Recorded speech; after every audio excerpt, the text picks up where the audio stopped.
There's a window opening. Economic crisis and a constitutional crisis coming to a head. We're going to be going through some shit. Look at history and acknowledge that things like this can happen, things like this have happened, things like this are happening right now.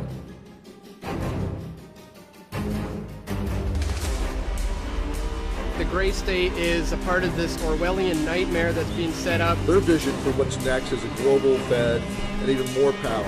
The potential complete collapse of America, of a global economy. One world government. New world order. It's real. A lot of people are realizing it, and more people are going to have to. You are a slave. The system is failing us, and the bottom line is that something has to be done. This is an empire in decline. If we don't do something drastic to put the federal government in check, we're going to be doing things the hard way with a violent collapse. We are already beginning to fall to the gray state. We're already halfway there. This is the path we're already on. Civil war is staring us in the face. Trends like the slow yielding of our quiet American towns to a choking array of federal surveillance grids, illegal police checkpoints, and literal foreign occupation. That is exactly the kind of abuse of power that led to the first American Revolution.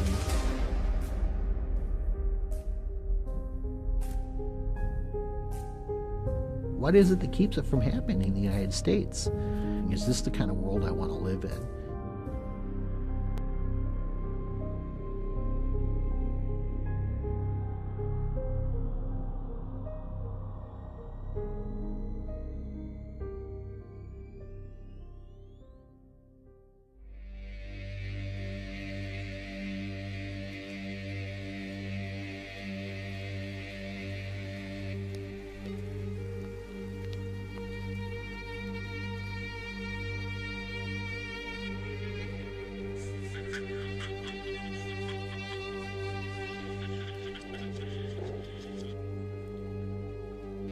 The gray state is a symptom. The disease is statism.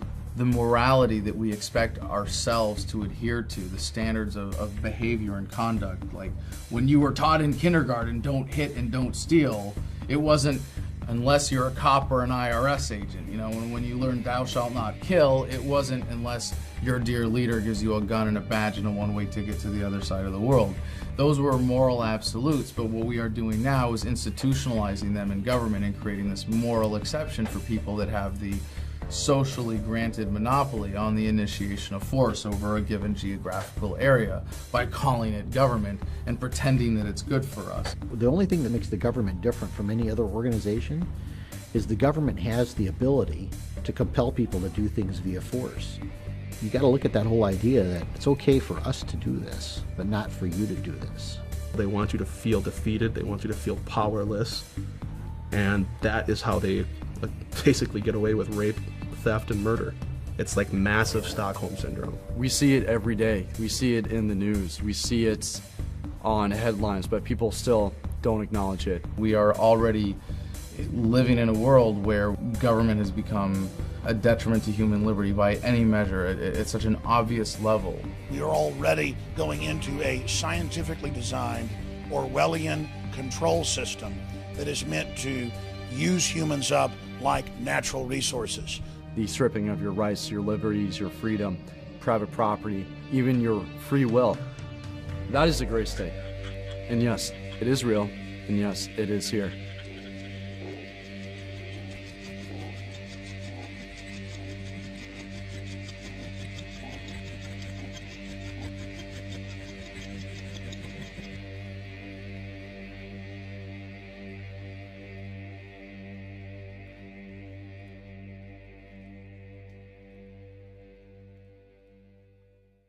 Jewel Beat. The free enterprise system is based off 5 features: economic freedom, incentives, competition, voluntary exchange, and private property. Basically, we believe as free market economists that people have a right to private property, that prices are driven from the market, people that are buying and selling goods and services. Whereas a socialist system doesn't have those features. Then you talk more about public property and what can the state control versus what can the individual control. If I buy something from you, it's because I value your product product more than my money, and you are going to value that money more than that product. And we both benefit. Anytime you introduce force into that equation in any form, you subtract from humanity's potential to reach that ideal of prosperity and progress. You can't force someone by law to buy something. Otherwise, voluntary exchange doesn't exist. You can see that with Obamacare, different mandates for consumers to purchase various goods and services.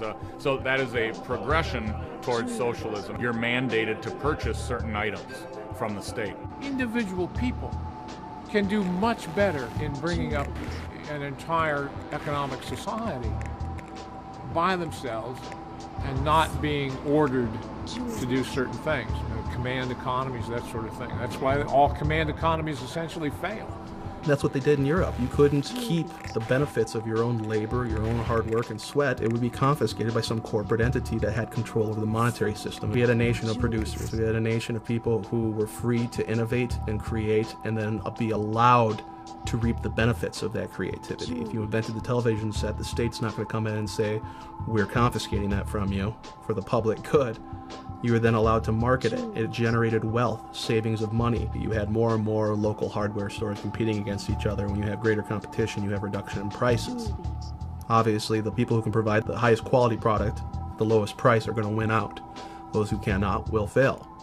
That's what a free market is. It's the freedom to succeed and fail. It's a simple fact of the superiority of using persuasion to get people to do what you want to do, as opposed to saying, well, I'm scared and I don't trust you and I'm going to just have someone with government put a gun to your head and do what I want you to do. When people give money to Bill Gates or Sam Walton, he's not taking it from them. They're getting something in return. They're getting a service. They're getting a product. There is an organization out there that does take the money from you, and that's the government. If you live in the United States and you work in the United States, you fall under our jurisdiction.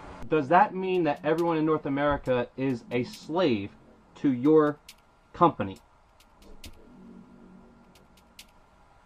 I don't work for a company. You work for the IRS. Is everyone a slave to the IRS? I believe that I do have jurisdiction. I believe it is valid. I believe I do have those rights, yes. Okay, but you can't, by your own admission, answer a question regarding evidence to actually prove that there's jurisdiction. Right, just so you have faith. Answer those questions. So you have faith that you have jurisdiction. You don't have any actual evidence, and you're not qualified to determine if there is evidence to back that assertion up. Correct. Blind faith. That's really impressive when you're talking about other people's property and other people's lives. To have blind faith in a violent, aggressive system. You don't have a choice about whether or not you can do business with the government. If you don't want to use our services, that's fine, but you're still going to pay for those services. If you don't have kids, you're still going to pay for public school. If you're not sick, you're still going to pay for health care. And if you don't pay, we're going to send people with guns to take your money and take your house and take you. The feudal era, you had a feudal king or lord who would claim half of your crops in exchange for protection. And because the peasants didn't know any better, they could get away with that scam. Hey, give me $20 or I'll shoot you or I'll throw you in prison, which is, what taxes are. No one pays taxes because they want to. Taxes are collected at the barrel of a gun. All laws are enforced at the barrel of a gun. Now, the facade of statism has to include them throwing us a lot of bones. When a farmer will provide health care for his livestock in the same way that a government wants to keep the tax cows healthy and productive. They bribe us with our own money. They tax us, and then they take that money and they push it back out. What they hope we don't notice is they take that money from us in the first place. Without the income tax, America historically became the wealthiest country on earth because it goes back to the benefits of a savings-based economy where you're able to accumulate savings and you're not forced to turn it over to a governing authority to redistribute as it sees fit. If you have a business, you're supposed to file as your business expenses, your business accounts, nonprofits, everything else. But you as an individual, there's no law stating that you have to file taxes on your income.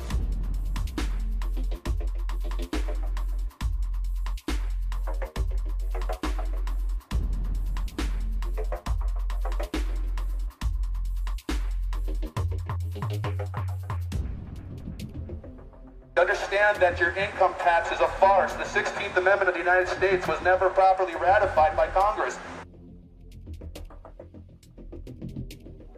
People today believe that taxation is absolutely necessary. Like Winston Churchill said, it's the penalty for living in a civil society.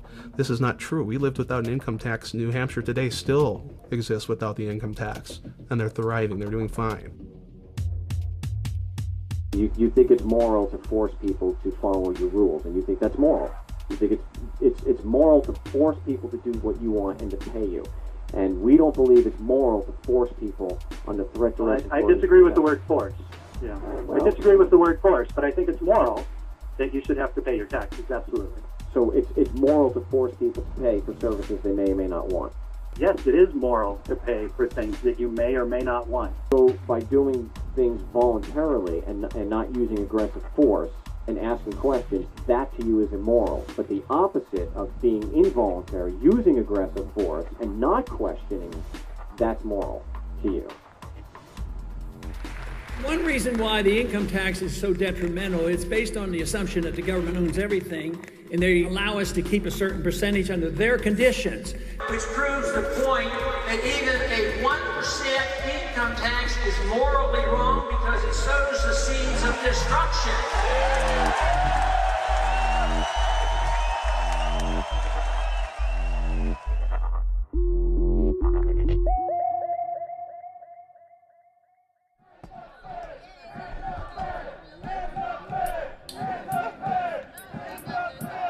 The gray state is a symptom of the step backwards of statism that we're experiencing right now. 2 steps forward, 1 step backwards is the course of human progress. And I can look back and say, well, we started the major step backward in 1913 that was the Federal Reserve. The Federal Reserve legislation was drafted on an island, really called Jekyll Island. All these bankers, the heads of J.P. Morgan and the other large banks at the time, got together on this island, secretly drafted the legislation and all that stuff. I think that name is perfect, the creature from Jekyll Island. It's this creature. The Congress was on leave for Christmas and had a silent vote.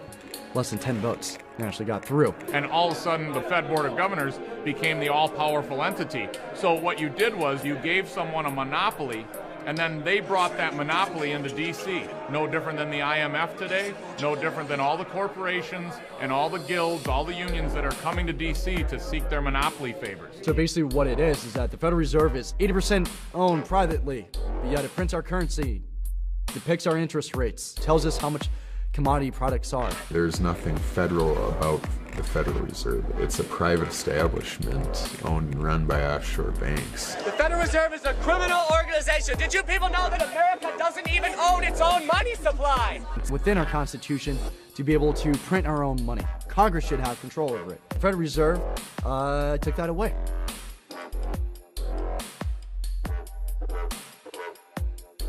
This private central authority is going to loan money to your government at interest, so they make money off that debt.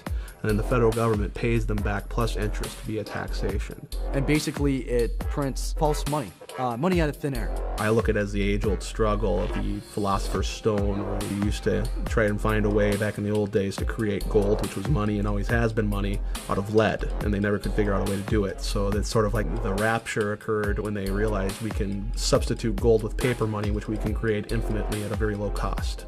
When they want to spend more than they make off the revenue from the people, that's where they borrow money from the Federal Reserve. Basically open a credit card. So this debt is only valid so far as our public is able to cover that debt based upon our level of income taxes. Federal income taxes does one thing, and that's it. When you pay taxes on your income, that goes directly to the Federal Reserve to pay interest on the debt that they create. Anybody not understand that? Anything they cannot pay for via taxation, they turn on the printing presses. At this point, it's analogous to a Mickey Mantle rookie baseball card. You give some governing authority the right to create photocopies of this, pass them off at the same thing. What's going to happen to the existing value of all other Mickey Mantle signed rookie cards in good condition? Well, they used to be rare, so they had value. Now they eliminated demand. They took us off the gold standard. They took us off the oil standard. Oil is now traded in euros and other currencies, so there's not as much incentive to invest in the United States. And now they're increasing the supply. So you have declining demand, and you have greater supply. Many a country has tried this in the past. It ends up badly. You can't just print money and say it's worth something. That's only going to work for so long. What gives our paper its value is its world reserve status. Every currency on earth is backed to some degree or some percentage by US dollars. What used to give that value was that it was backed by something else of value. In our case, we had the highest gold reserves of any country on earth. We had an agreement under Bretton Woods with Saudi Arabia and OPEC, you know, the oil and petroleum exporting nations of the world, that their oil would only be traded exclusively in US dollars. Every other country on earth had to buy US treasuries and convert their currency to US dollars to get oil, which every economy needs to function, of course. That was the key to our prosperity in the early days. It's an illusion, it's a mass delusion to say that a Northern Ireland pound has intrinsic value. It's only valuable if somebody takes it.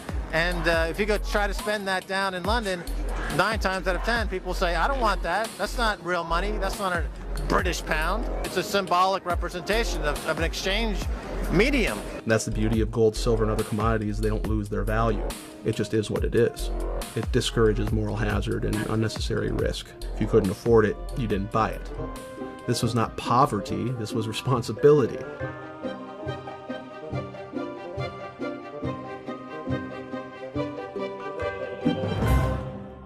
So they're funneling all this money that otherwise didn't exist. They're creating it literally out of thin air, loaning it to the banks, and they loan it at interest. You go to a bank, you get a loan, they basically transfer that money out of thin air into your account, and it's a debt. But it came out of nowhere, so technically that's fraud.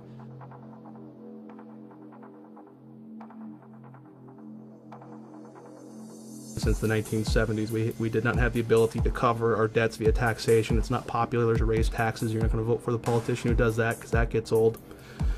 But we hate it when they stop spending. We like the free goodies. So that's why it is we're in such a deficit crisis and they spend so much money. It's popular to spend, it's unpopular to tax. So what do? We have the Federal Reserve paper it over. The problem is Congress, the federal bureaucracy, and the military bureaucracies. And remember what runs those things: cash. When you fly into Ronald Reagan National Airport, as you're getting ready to land, if you look towards the Washington Monument, you will see this enormous mountain of cash. The problem with that mountain of cash is it's a magnet for all the wrong people. Everybody in the Beltway exists to get their hands on some of that cash. It essentially creates a situation in which everyone is for sale. Again, to go back to the Mayor Amschel Rothschild quote, who was the founder of the Bank of England, granting control over a nation's currency. I care not who makes its laws. Now, they do not directly influence public opinion, the laws, or anything like that. They do so, however, indirectly, because they control the money, so they care not who makes the laws, because they can use that money, which they can create in perpetuity out of nothing, and give it to their preferred representatives in government and help shape the agenda. In every administration, there has been someone or multiple people associated to the Federal Reserve. Isn't that interesting? Why is that? People, when getting into office, can borrow money from the Federal Reserve directly for their political campaigns. They necessarily don't have to pay that money back out of their own savings or their own donations. They just leave that as national debt that the United States owes the Federal Reserve. The Federal Reserve is happy to create that debt because every dollar created, they get more interest paid back to them. Once they've taken this money from the Federal Reserve, it's like selling your soul to the devil. You don't really have a choice in which bills you pass or which ones you vote no or yes for. Listen, there isn't much altruism when you're flooded with cash. That is one very insidious way that the Federal Reserve impacts public policy. And they use, again, these various roundtable groups as a conduit to accomplish this indirectly. So it doesn't look like the Federal Reserve doing it. But that's ultimately what happens. How long have they been trying to do this? Forever. Bankers are like that. Yeah, if you let them do it. What you need is gutsy presidents, gutsy Congress people to prevent it. Obama's entire cabinet stems from the Federal Reserve. If you don't believe me, look it up. It's a win-win situation for government to spend. It's something that government's never going to be held accountable for. It's a way of free money for them.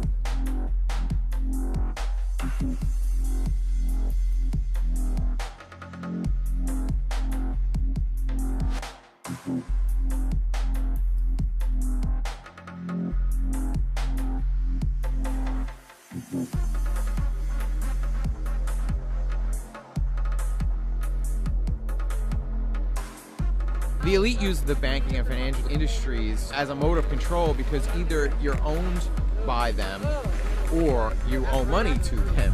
So either way, it's kind of like this leash of control around everybody. Today, if you create an invention, you're much less likely to run a company that employs people for very long, because you're going to have a very large bank or a very large corporate entity come in and simply buy your product. It essentially allows them to confiscate the creativity of you and I, of regular people. It allows them to not produce, to not achieve, to not create something of a great value that the public will demand and consume. They didn't have to do that themselves. All they had to do was control the monetary supply. And they can then buy up for pennies on the dollar, essentially, your creation, your innovation, and market it to the masses. And then they can siphon off millions in taxpayer dollars for having produced nothing.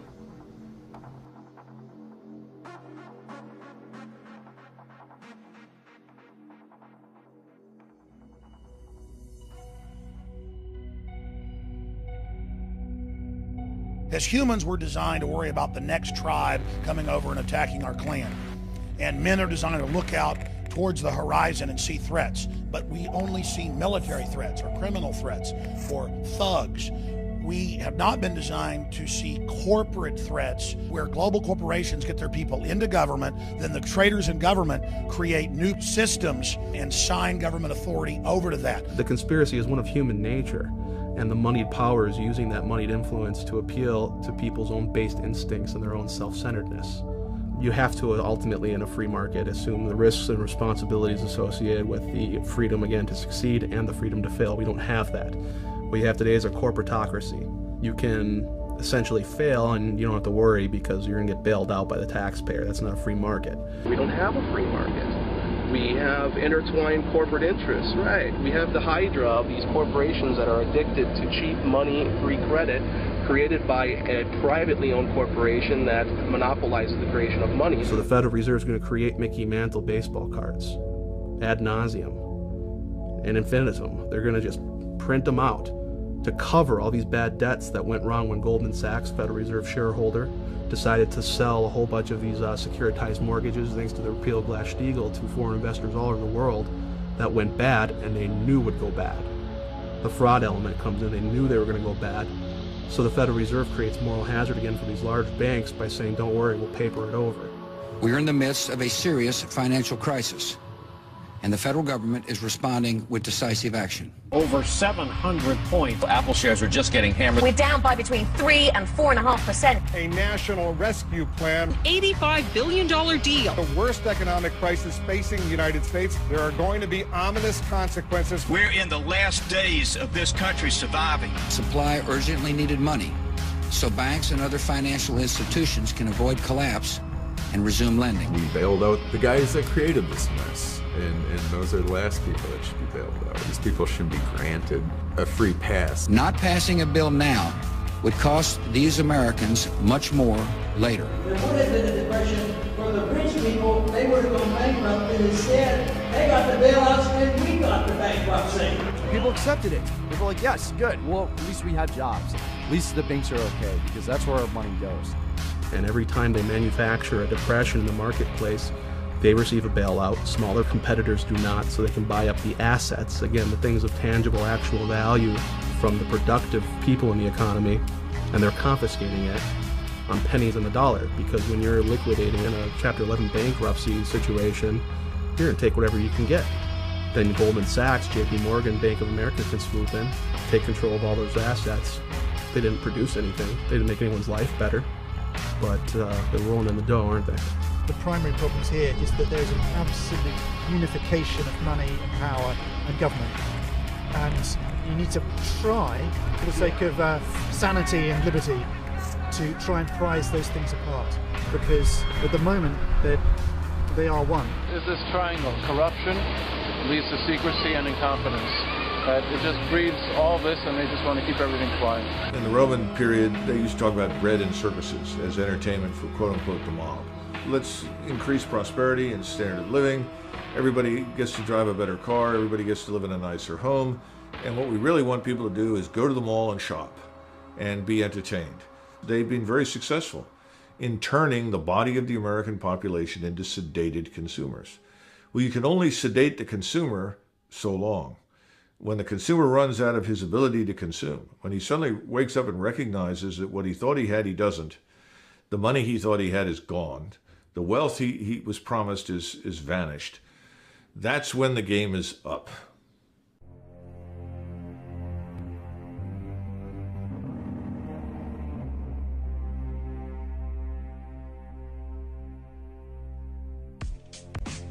today inside Washington. The mainstream mentality is that you and I and the rest of us that are talking in these terms are out of touch with reality.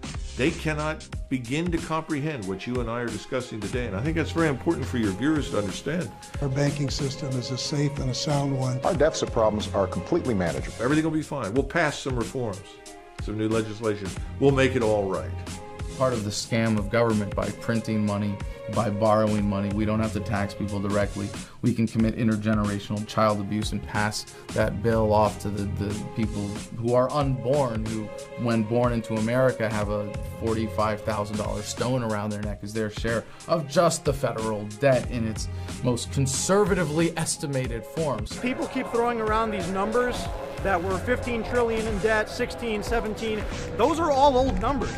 It came out in Bloomberg Financial and other news outlets that under Obama's administration, in the first 2 years, over 23.7 trillion is missing.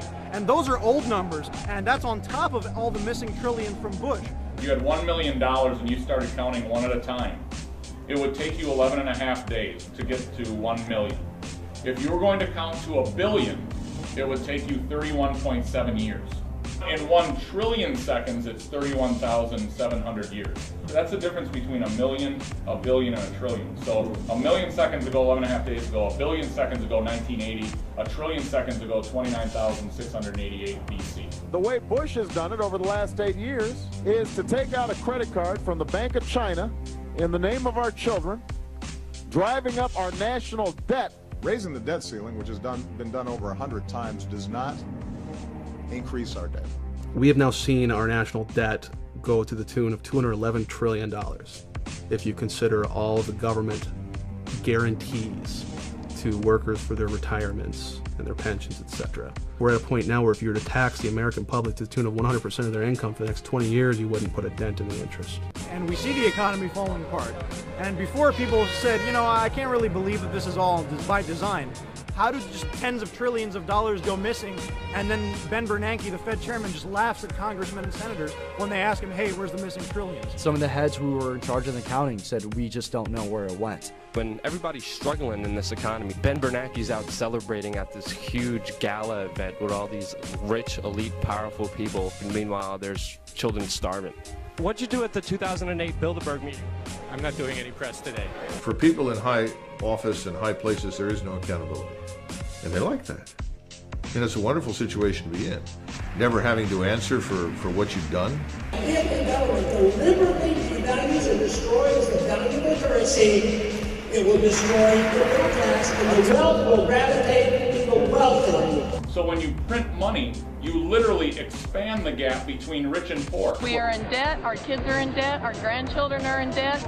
It is time to stop. When the United States defaults on its debt, which it will, to the Federal Reserve. It's not a question if, it's a question when. Each citizen has been placed on collateral, which is a social security number. So that means when it defaults on the debt, it's going to go to its collateral, which is you and me. So first of all, when you're born, you're enslaved. Look at your identifications. Your name is all in capitals. It means you're a corporation. That's your serial number. That's your ticket number. Everybody's given one of these when you were born.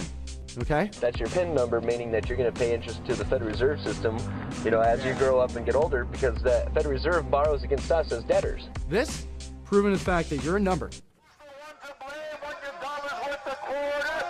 Politicians in the New World Order. Who's the one to blame when your euros worth a quarter? Bankers, politicians of the New World Order. And if I recall, back in 2009, I think it was, they said that people with incomes are a threat to their agenda. It seems to me that they want to make sure that the people don't have any money to fight back, just even the little crumbs. We have pulled this economy back from the brink. There is no recovery. Everyone is going to feel this, even if they're not feeling it now. Well, the thing that my baseball coach as a child taught me the most is that in life you are going to lose. We can't have a society of winners. There's not that many college students in the world, right? I get up and I work every day for family and generations after me. I just don't know what their lives are going to be like. You know, that's my biggest fear, is what are we all going to pay for 50 years from now? Our deficits are to such a degree that when you cannot cover it via taxation, no one's willing to loan you money anymore. And that's what we've been doing. We've been borrowing our way to financial prosperity from foreign central banks. And they won't lend to us anymore because they know mathematically we cannot pay it back via taxation. Bottom line, that's what this is about. They're just creating money, they're devaluing it, and there's no alternative. The direction we're going in right now is debt and dependency. You understand the principles of the debt super cycle. And eventually that super cycle comes to an end because you can only print and borrow so much money. You've seen the dot-com bubble, you've seen the housing bubble, and if you understand the Austrian school, we're already building that next bubble. The U.S. Treasury bond is the largest bubble out there, bigger than the credit card and the education bubble. It's several times bigger, and they're going to discover this unfortunate fact very painfully. And what happens then in times of economic crises is you go back to the world reserve currency, you buy up U.S. Treasury bills because it's a store of value. What's happening today is you're seeing that panicked flight to safety into the U.S. dollar. The dollar is not going up in value. It's still very gradually going down in value. All it's going to take for us to crumble financially is for the world leaders to drop the dollar. They can dump that on our market at any time. Create overnight hyperinflation. That means all commerce shuts down. Well, if you know that in 6 months your dollars are going to lose 20% of the value, you're not going to hold on to them and save them, which is what we depend upon. You're sure as hell not going to back your currency by them. You're going to buy shit up while the buying's good. You see it now. You got China out buying up infrastructure all over the United States, Russia doing the same thing. So they're taking these worthless US dollars and they're buying up this country. And then there'll be a flight to safety in commodities, gold, silver, etc., to save what you have left. So essentially, at some point, all of the world's banks are going to dump dollars, and those dollars are going to start chasing goods and services. And as the means of production becomes more and more handicapped by government intervention, more and more regulation, less people are going to invest, the whole thing falls apart. Now, look at the news. You see this is happening right now. The smartest minds in the world are saying these bonds are cooked. We've had it. The rally is over. The long-awaited bond apocalypse is happening, and I think it is happening in the next month, 2 months, 3 months. It's happening now. So, what is real wealth? Is it in a paper currency again? No, that's just paper. It's kindling, it's something to write on, it's something to wipe your backside with. What does that paper get you? Goods and services. What does a bank confiscate? Do they come after your paper? No, they come after your house. They come after your cars. They come after the actual goods and services that had the value to begin with. And that's why everyone who's inside the Beltway is so desperate to convince everyone it won't happen. Because there is no way to avoid it anymore. The economy is going to be okay. Keep them working because you don't want to create pandemonium. If you start getting the people too scared about what's going on and start fearing the government, then they're going to have a revolution. They can't have that. They want to keep it on the tipping point where they have control. They're going to use our own money to enslave us and collapse the monetary system at the same time, because again, every currency on earth is backed by US dollars. If there's nothing to replace it, you only have chaos. In June of 1929, Mr. Mellon, who was the Secretary of the Treasury, told the American people that they lived in an era of unbroken prosperity, that they had nothing to fear. At the same time, he was liquidating all of his investments in the market. He was putting everything into cash and gold. He wasn't alone. Mr. Geithner recently made the statement that our banks are solvent, that there is no issue. We have nothing to be concerned about. Nothing could be further from the truth.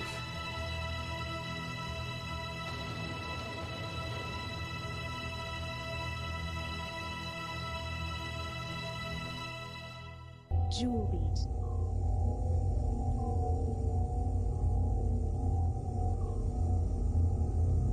Jewel beat.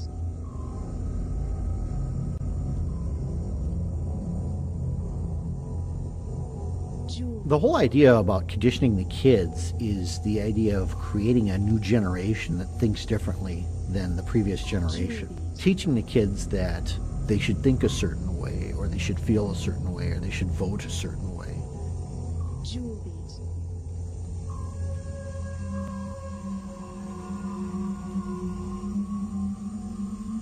In the late 1800s, you have the emergence of psychology, the study of psychology, how people think and how people can specifically be manipulated.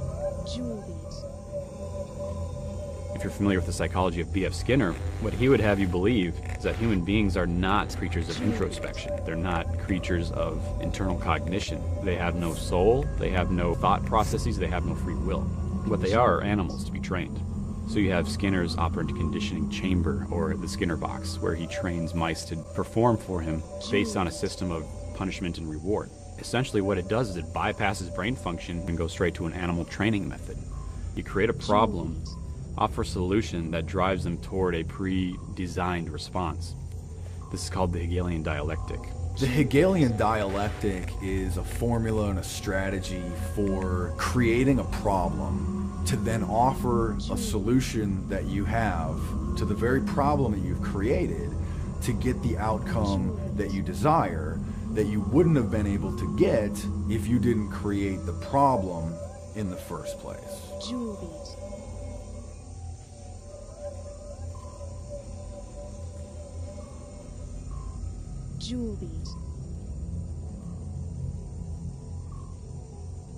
The Hegelian social theory was adopted by Lenin, by Marx, and it was applied politically in the form of communism and socialism. The German psychologist Wilhelm Wundt, he is the first one to apply it to education. For 85% of the American population, what is school supposed to do? Provide a path to employment and good citizenship.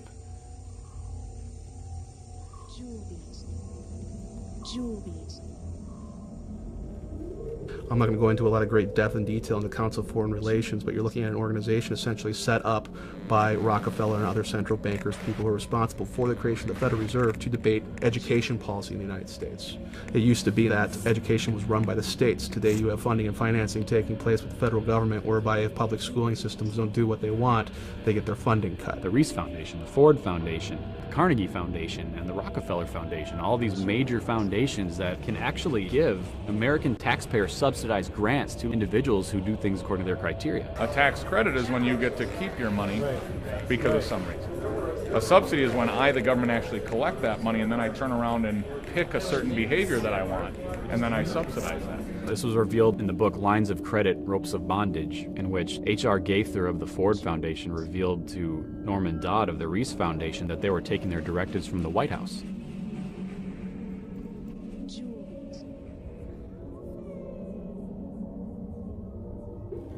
The American education system is a combination of Hegelian social theory and experimental psychology.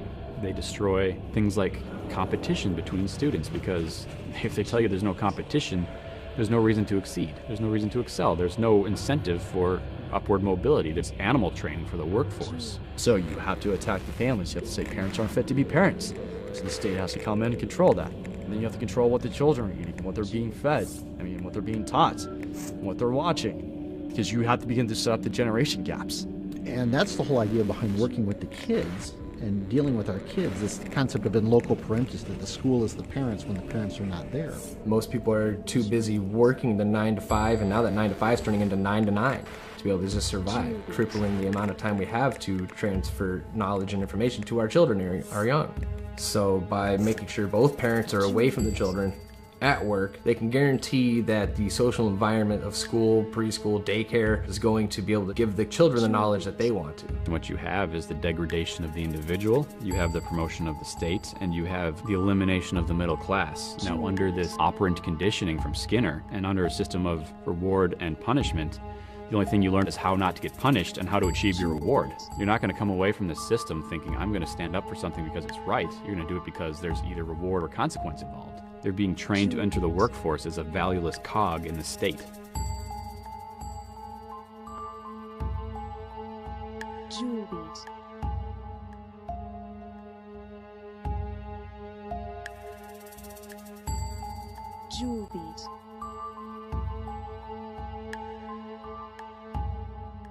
I'm a product of the public school system, and nobody ever taught me anything.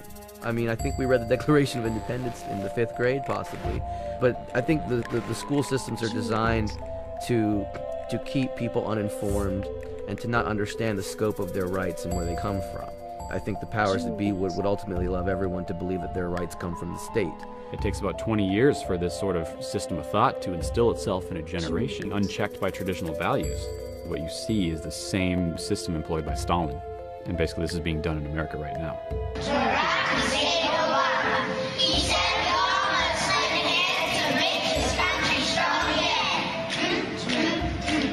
We're developing them to not question authority. We're developing them to be entitled, that the government will take care of them from cradle to grave.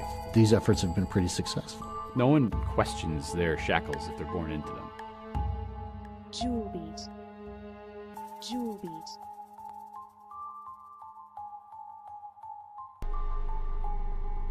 We have whole generations of kids that are being raised to not think like free people, to think like slaves, to think like they don't have self-determination. The state's goal is to get your children to turn against you in the name of the state, and that's where we are shifting now.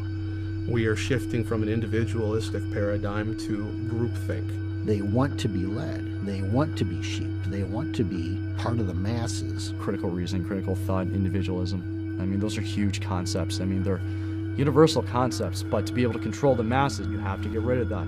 Because if you don't, you can't control those people. It's the alleviation of personal responsibility because the experts are in control. Let them handle it.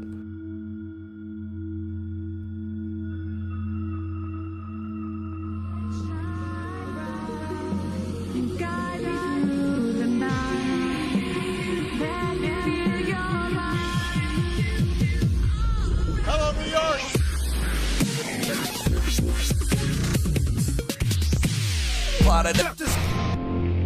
I love USA! USA! Political parties shouldn't exist. We ought to be voting for a candidate based upon principles, character, things like that. It keeps us from being able to fight over party lines. You look today, you have party platforms. These are things that we all have to agree on. And if not, you are not a part of this party. Well, look at Ron Paul right now. He's against taxation. Well, a lot of people in the GOP, we like that. But he's against the wars. Well, you must be one of those Democrats then. The old saying, divide and conquer. So they try to just divide people into two different groups so that you can't unify. It's easier to manage a population when you have two primary belief systems. You're either A or you're B.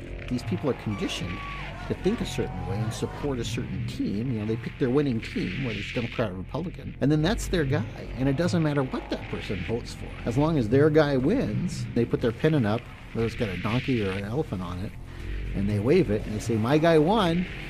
Things are going to be different. It's so much easier to lie to the masses when the masses aren't involved. There's no better way to discourage the masses from getting involved than by creating convoluted, controlled dialogue based upon party platforms versus individual principle. They'll say out of one corner of their mouth that they want you to vote, they want you to participate, and then we notice statistically that there's less participation today than there ever has been. And that's exactly the way they want it. It's all theater, it's just political theater. We go from rule based on constitutional law to rule based on a cult of personality. Well, he might be wrong, but he's my president, so I'm going to stand with him. That's a very dangerous mode of thinking. Do you support freedom and the American Constitution, or do you support this person? We've all seen where that led in Cambodia and Russia and Germany.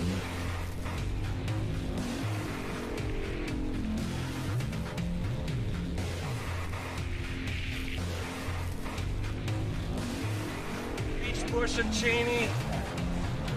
Everybody's got to obey the laws, including the president and vice president. Vote for Democrats. Obama, yeah. Woo! I'm sure if you ask the average Obama supporter if they have good intentions or not, they're going to say, of course. The path to hell is paved with good intentions. You know, Obama's just as bad as the rest of them.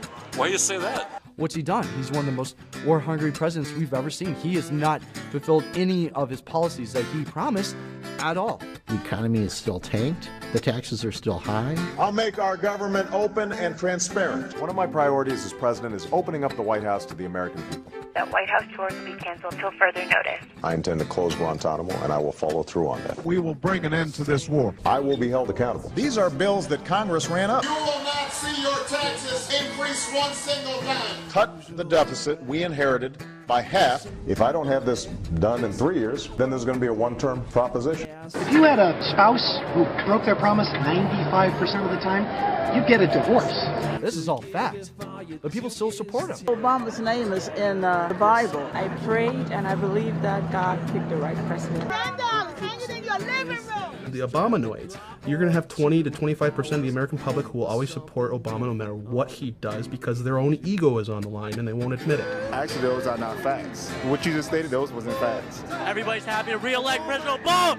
Yeah! What's your favorite thing about President Obama? I could list a million different reasons. Truthful. He's for public education, and he wants to restore it back to where it belongs. Yes, everybody in Cleveland, low minority, got Obama phone.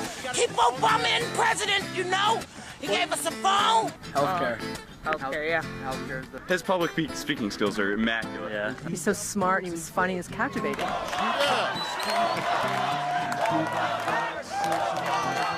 He understands where we come from as individuals. He's definitely for the people. Obama is my boy, man. He just knows what to do. Love Obama.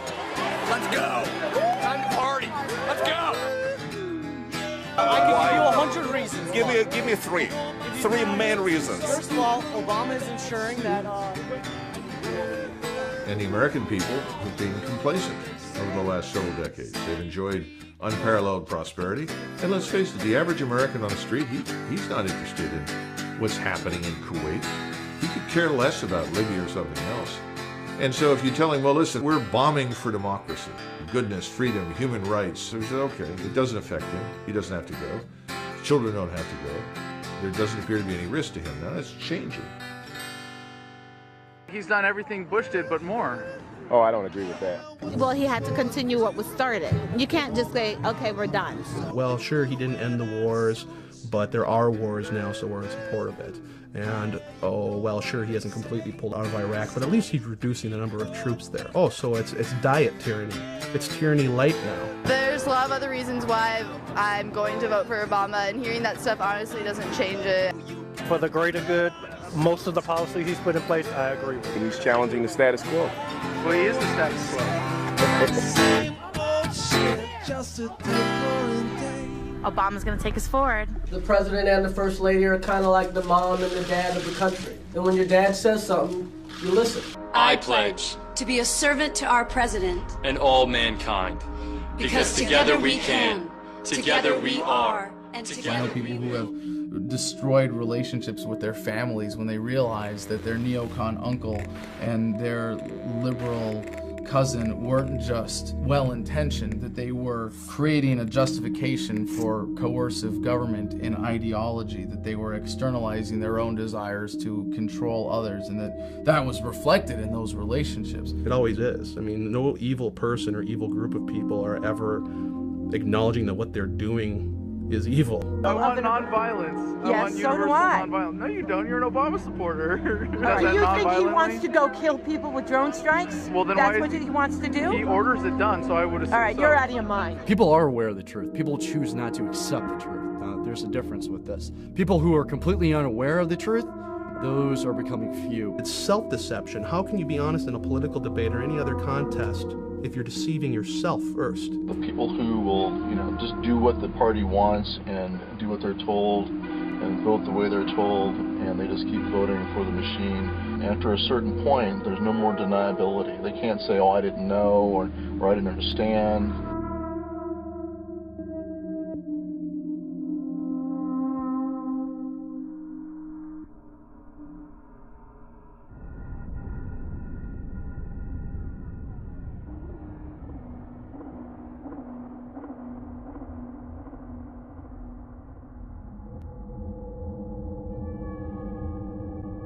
Americans accept propaganda from their government that if it came from the Soviet Union, they would have laughed at. But it comes from the Pentagon, and they get down and worship. They go around looking for ways to defend the propaganda.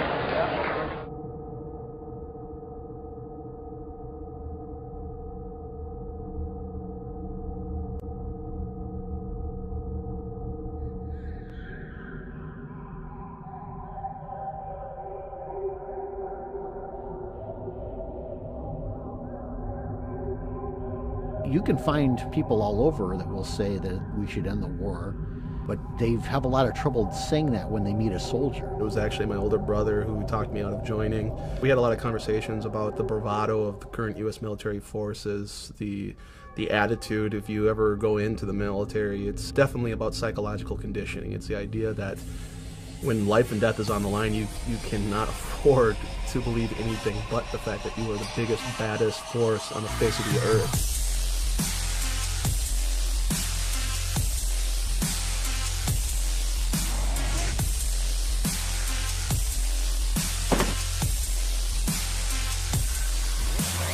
It's like they say, you know, yeah, I walk through the valley, the shadow of death, I shall fear no evil, because I'm the meanest motherfucker in the valley.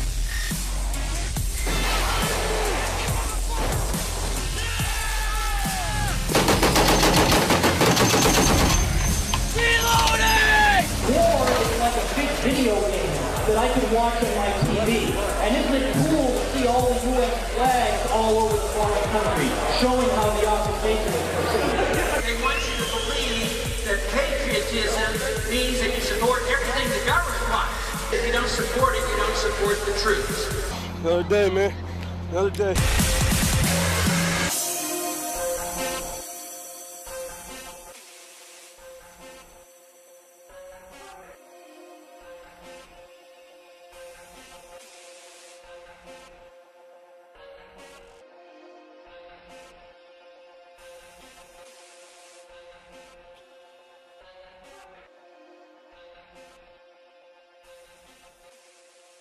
So we condition them, and we convince them that their cause is just, and that their enemy is subhuman and not worthy of living. And the American people honestly play a role in that. They come back, and the reception they receive is just astounding.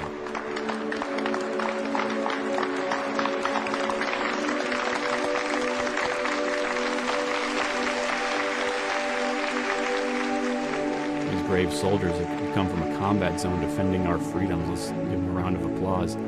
Who wouldn't buy into that, really? Thank you for serving our country, and God bless you. USAA auto insurance is often handed down from generation to generation. I'm given tax breaks for being a veteran. I'm given discounts on my car insurance. I can go to the commissary, tax-free groceries. I get all the benefits I could ever want in the military. Why would I question that? We have soldiers who are coming home, they look at all this, and they say, well, it seems like that was wrong, but how could I admit that that was wrong because I was a part of it? You'll never know what we go through for your freedoms, but at no point does anyone question how are they defending our freedoms by invading a foreign country. Well, you didn't serve, you don't know. Well, then what happens when a guy like Jesse Ventura, who not only served, but served in the SEALs, he comes out and he speaks and he says the same thing. Oh, he served, but. There is no but. He served. He knows. He's been there. I was over in the Persian Gulf getting ready to liberate Kuwait, which is a kingdom, a dictatorship, and here I am liberating their oil assets from Iraq. I thought I was doing the right thing, too. And it's really hard to look back on that and say, hey, that military conflict that I was in, that my friends died in, that I got shot at in, I have nightmares about, I guess that really should have never happened. And unfortunately, the media has worked tirelessly to ensure that this truth doesn't reach the American people.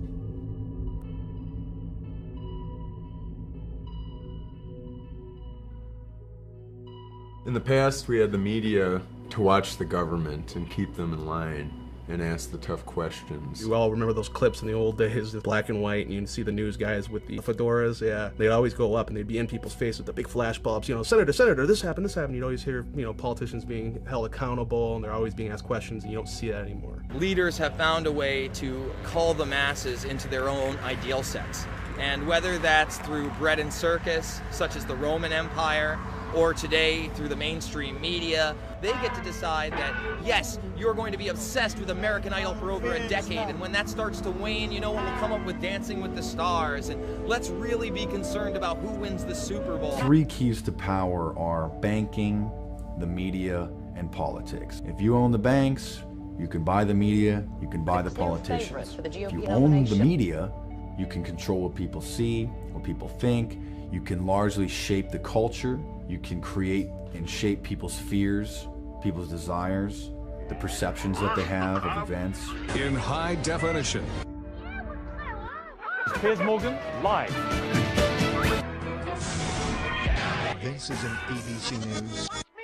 In 1975, there was a Senate investigation committee called the Church Hearings, which actually uncovered that the CIA was paying, under the table, mainstream media outlets $250 million a year to act as gatekeepers and propagandists. In today's terms, that's $1 billion a year.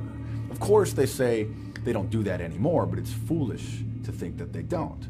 Why do you think the top story is the top story on all major networks? Carl Cameron, you know, he'll tell you straight up, I can't answer anything unless it comes from my editors. I can't unless I've got it approved from media relations. I can only talk in front of my own camera. Geraldo, will you talk about Building 7? Talk about Building 7, help educate the public. If you get video of Sarah Palin or get a soundbite from her, bring that back to us. You can hold the Ron Paul stuff. We single out something that the media likes to talk about, such as the Trayvon Martin issue. Could have been me. But we don't talk about the much more serious events that are already well underway.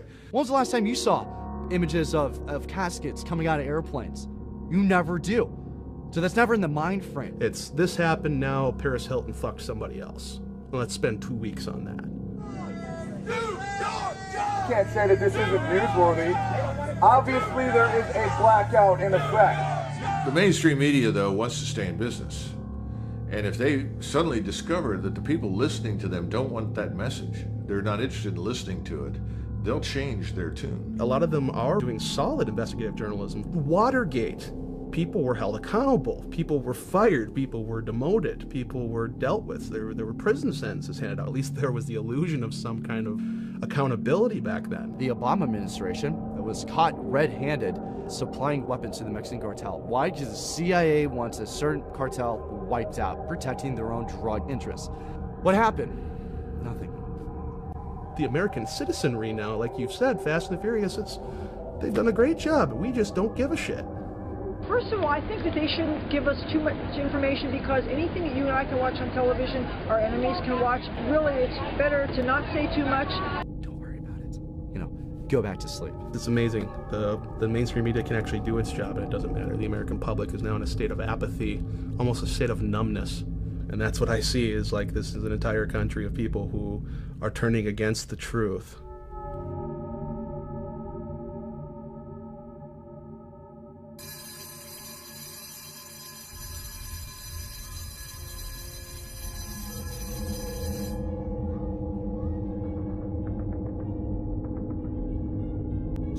Jones in the desk right next to the textbook. Run tests and then test what let's look. Look at this, these heads in the mess, but I got this diploma. But what are we developing the kids to do? We're developing them to not question authority. We're developing them to be entitled, that the government will take care of them from cradle to grave. You don't have parental rights anymore. Not just it takes a village to raise the child, but the village is now raising your child.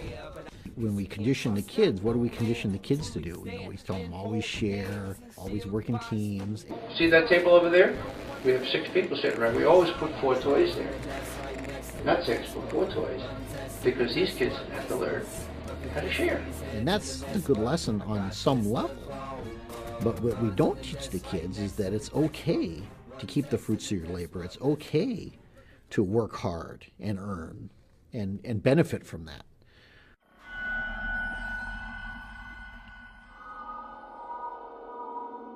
Julies. The thing about wealth is not a zero-sum game. There is wealth out there for everybody. All you have to do is be willing to work hard and earn it. The prevailing attitude in America today is almost that you should be ashamed to be successful. You should be ashamed to be rich. And that if you are rich, the assumption is that you got rich by taking from somebody else. You will not find your justice in capitalism. You will not find your justice in the colonial government of the United States. You will find justice when the institutions of capitalism and colonialism are destroyed and they are replaced by sustainable ways of being that nurture and protect all life. Mike, you here with this Occupy movement? Yeah. What are they doing? They're chilling.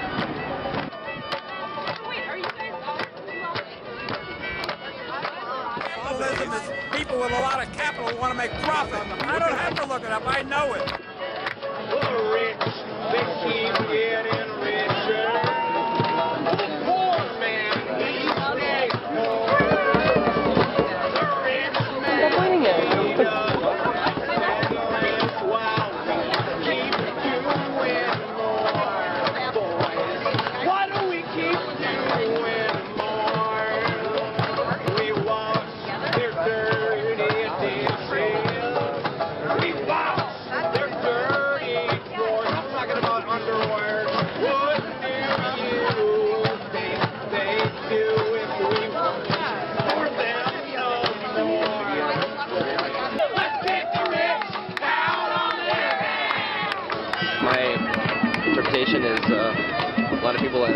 had some hard bumps in life that want things to be free, more entitlements.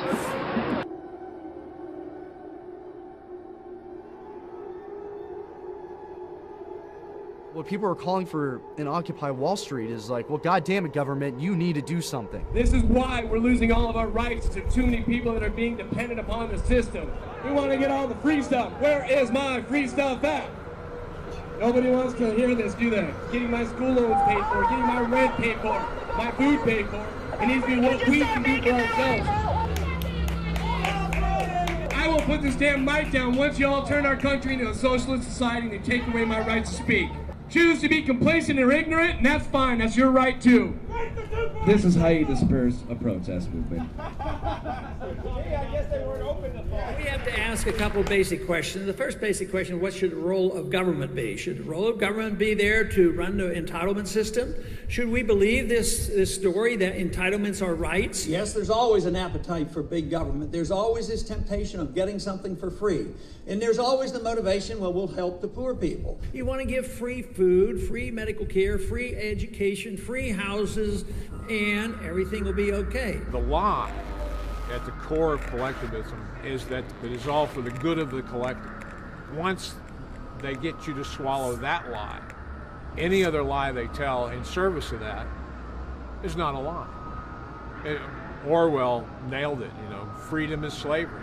And a lot of the people out there in activism are embracing big government. They think that big government should be used for our benefit, that they can use it for our benefit. And the argument being, again, that you can't. That kind of control of central power. It's too much control for any one group. Entitlement means the government's going to give you something for free. Where does the government get it? They've never produced a thing. The only thing the government can do is steal it from productive individuals. You don't have a right to your neighbor's wealth. You can't go in and steal from your neighbor, but you shouldn't have the right to send a politician or a congressman to go into your neighbor's house and take what they have because you want it. They're saying that if you have more personal wealth than we think is necessary, then we're going to take some of that from you and we're going to give it to people that don't have any personal wealth. I'm a warrior for the middle class. I mean, I do think at a certain point you've made enough money.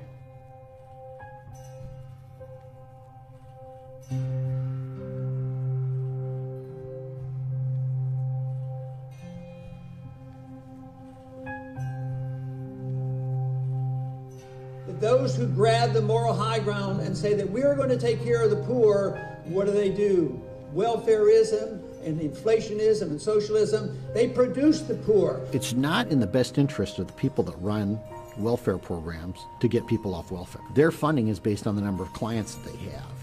Well, if they get a client off welfare, they get a client a job, then they lose that client, they lose that client's money. Because you've got to remember, it's a skimming game. For every dollar that it goes to a person on welfare, $10 is used to support that system. All these entitlement programs, they'll go on forever if you let them, because they will encourage people to become entitled. Well, I can work for minimum wage, or I can just quit my job and go on welfare if I have kids. Welfare is a better deal because I still get the money and I don't have to work.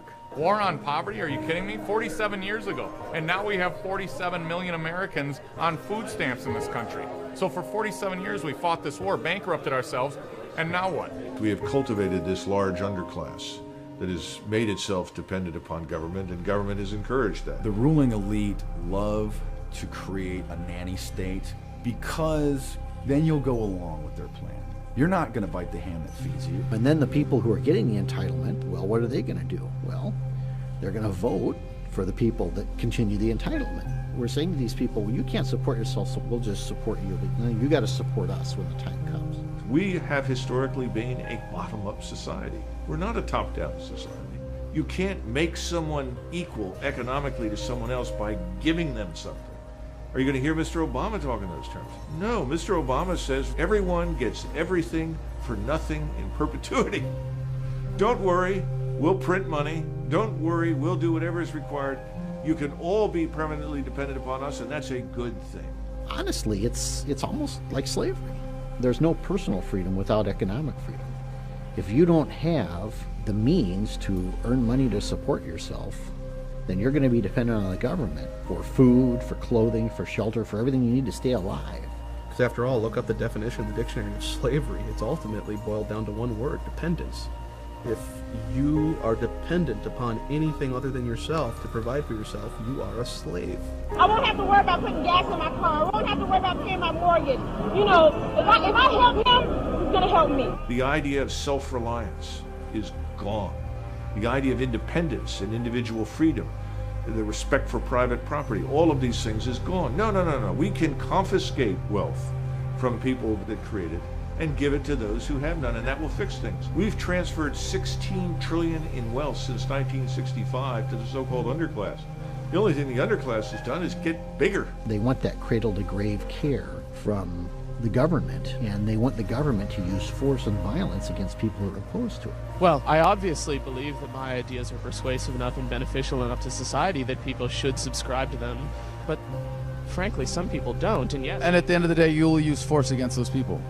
I believe that it's the role of the government to use force. So you won't do it yourself, you'll hire someone else to do it, basically. That's what a government is.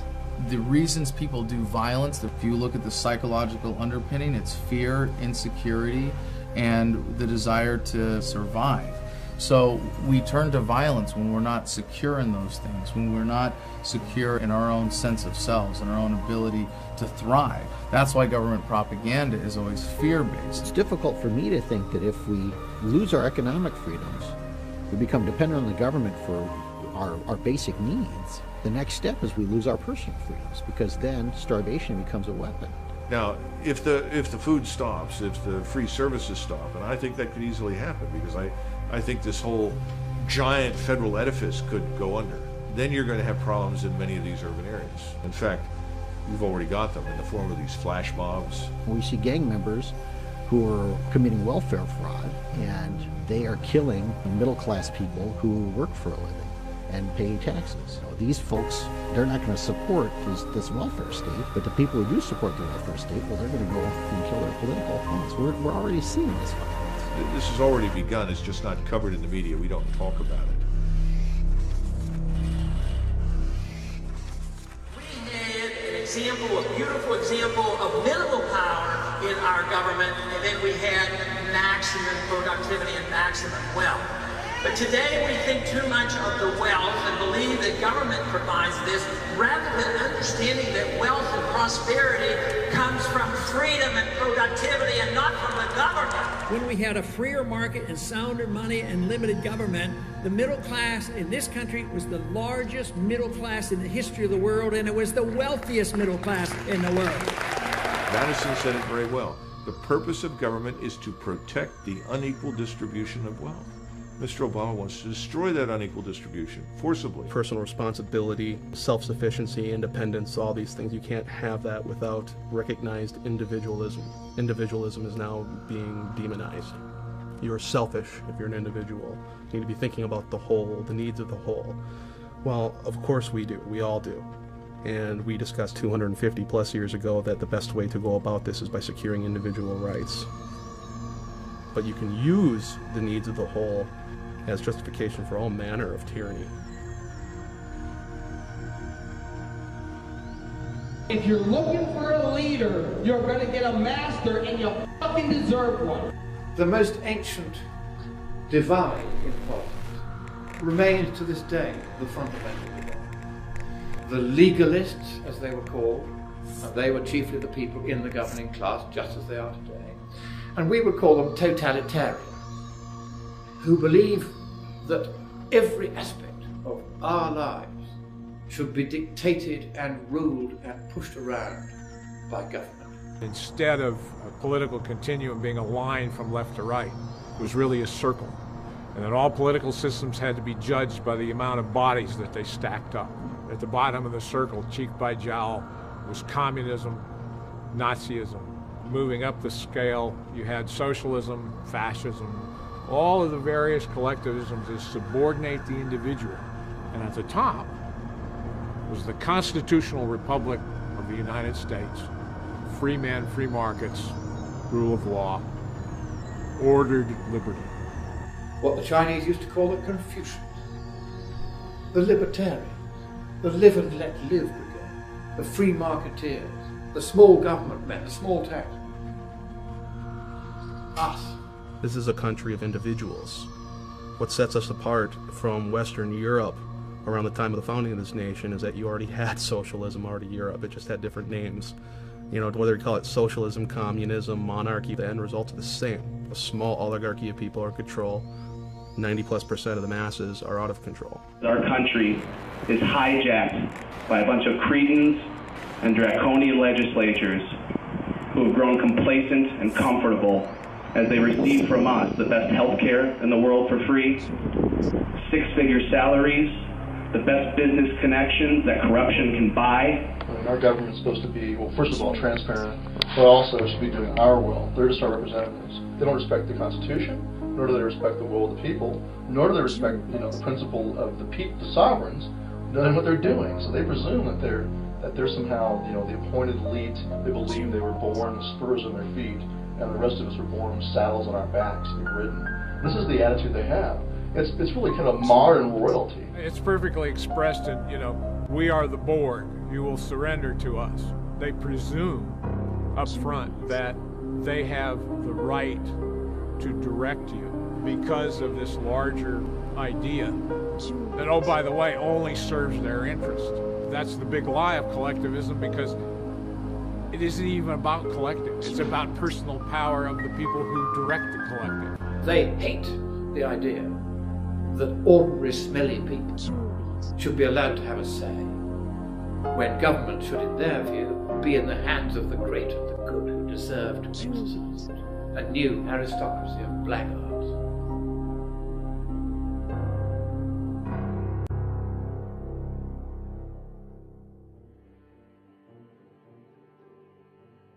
We talk about the conditioning of our kids and the conditioning of our military and our police, and we talk about the political conditioning that people are undergoing. What we're really talking about is a social movement, and what we're talking about is changing the way people think in terms of what it means to be free and what it means to be a person.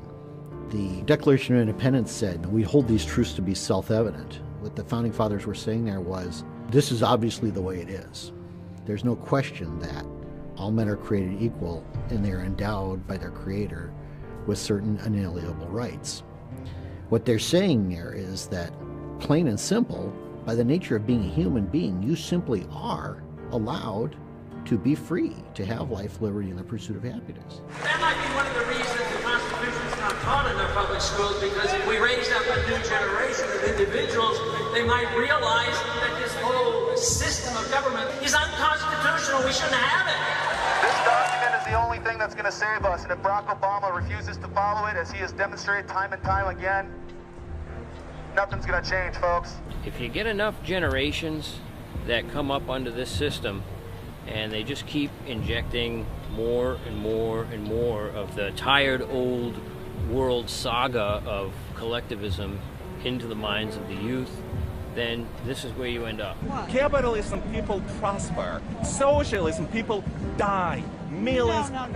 You know, lady, I was born in USSR. I lived there for 29 years. Really? Millions of people dead, and this is one of the mass murderers. Murdering people left and right.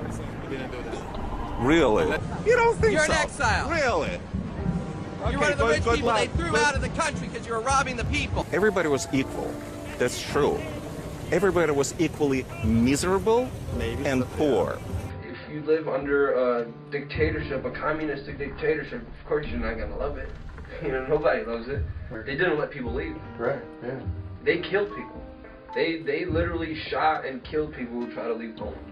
They used to give you cards, like stamps, like food stamps. And you used to go in the store and you had no choice of what to buy. And they always tell me, you're spoiled. You get all these gifts for Christmas. Right. For Christmas, we got meat. They would grow wheat, they'd grow corn, and then they would turn it all into the collective, and they expected to get something back. Well, the quotas were too high. They didn't get anything back. So you literally had people growing their own food, turning over to the government, and then starving to death. You have rationing of food in any controlled economy. They reduced the people to utter dependency, and that's how the Soviet Union had their way with people for decades. And people died.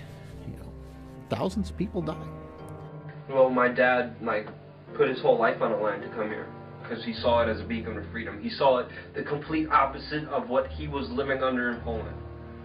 That was his major goal, is to get away where I could have an opportunity to live my life in freedom. and not be ruled by, you know, the elites.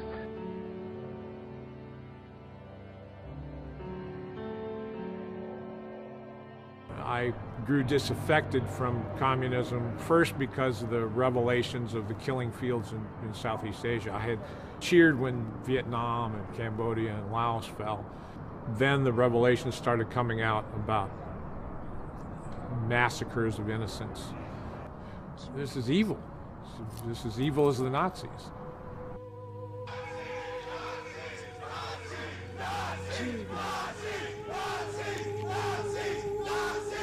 It's really hard for people to fathom those numbers when you're talking about Stalin, 60 million, Mao, you're talking, what, 40 million, you're talking about Hitler, 6 million. The individual matters not a thing. That's why they define peace as the silence, imprisonment, or death of their enemies. To believe anything else is to deny a reading of human history.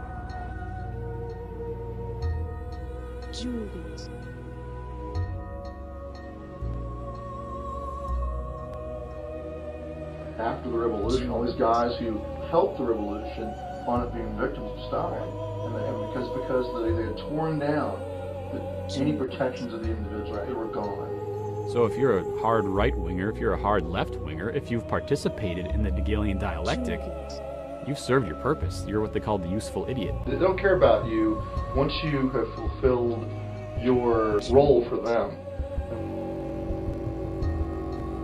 The government doesn't quite frankly care if the terrorists attack, like embassies or servicemen, okay? That's part of the job. That's what they signed up for, is to take risks. The soldiers are, for all intents and purposes, U.S. government property, and that's where the term GI comes from. GI stands for government issue. And when Henry Kissinger said military men are like dumb, stupid animals to be used as pawns in our foreign policy, that kind of summed it up. What difference at this point does it make? I think of the story of the early days of World War I on Christmas Eve, when they took a pause and the Germans and the British started singing Christmas carols, and they finally got together and exchanged gifts and had a Christmas tree. And then a day or two later, the hard might of the government comes in and says, you will not have peace. You must go back to shooting and killing each other again. Dwight Eisenhower, in his farewell address from the presidency, said that we should beware of the military-industrial complex.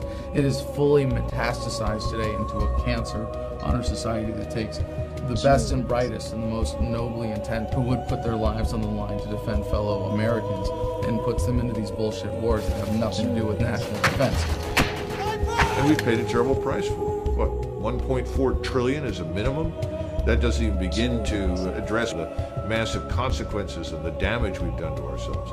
It doesn't talk about the enormous losses we've inflicted on the people in the region, because remember, no one cares how many people we've killed or maimed or wounded.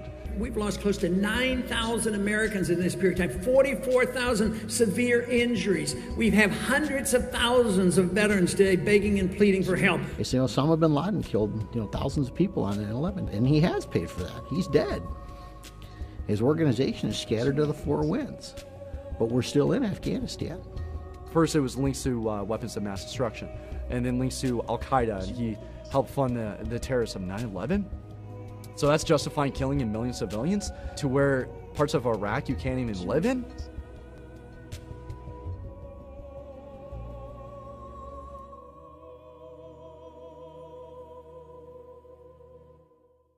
And while this is all going on, we're conditioning them that this is right. We're conditioning them that this is what they have to do, that their cause is just. As a result of this work, the world is more stable than it was 5 years ago.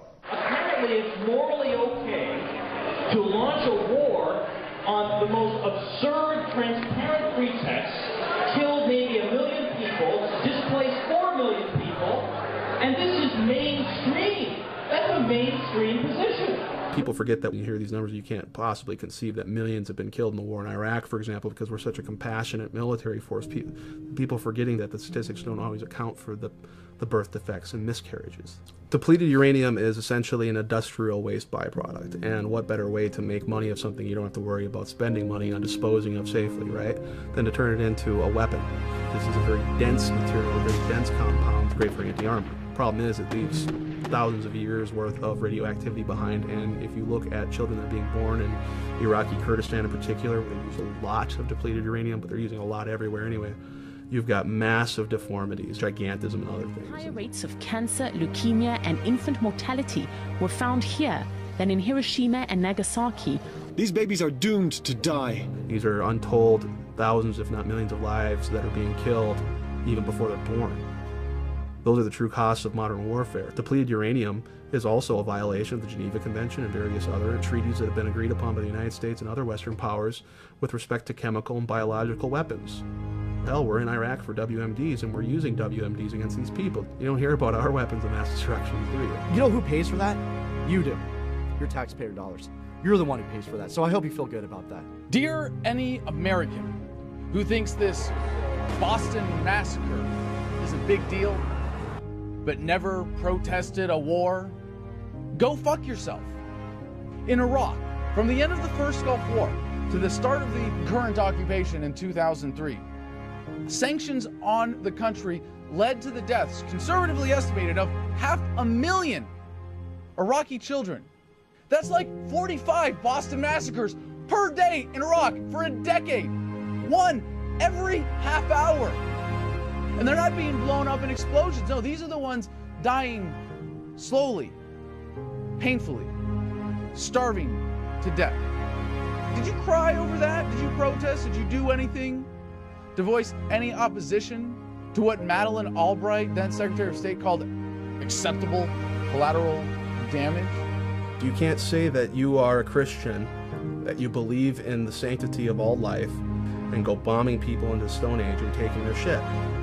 That's immoral. You can't have it both ways and then say, oh, but I'm going to oppose abortion. You either are or you are not. I can respect someone a whole lot more like a Zbigniew Brzezinski or Henry Kissinger who just outright says it. Just outright says, we're going to take it because we fucking can. And if you oppose that, try and stop us. At least we know where they stand. But with the common American, you want to have it both ways. We are dropping bombs on crowded cities at night where old people and children are sleeping. And we're watching it on CNN.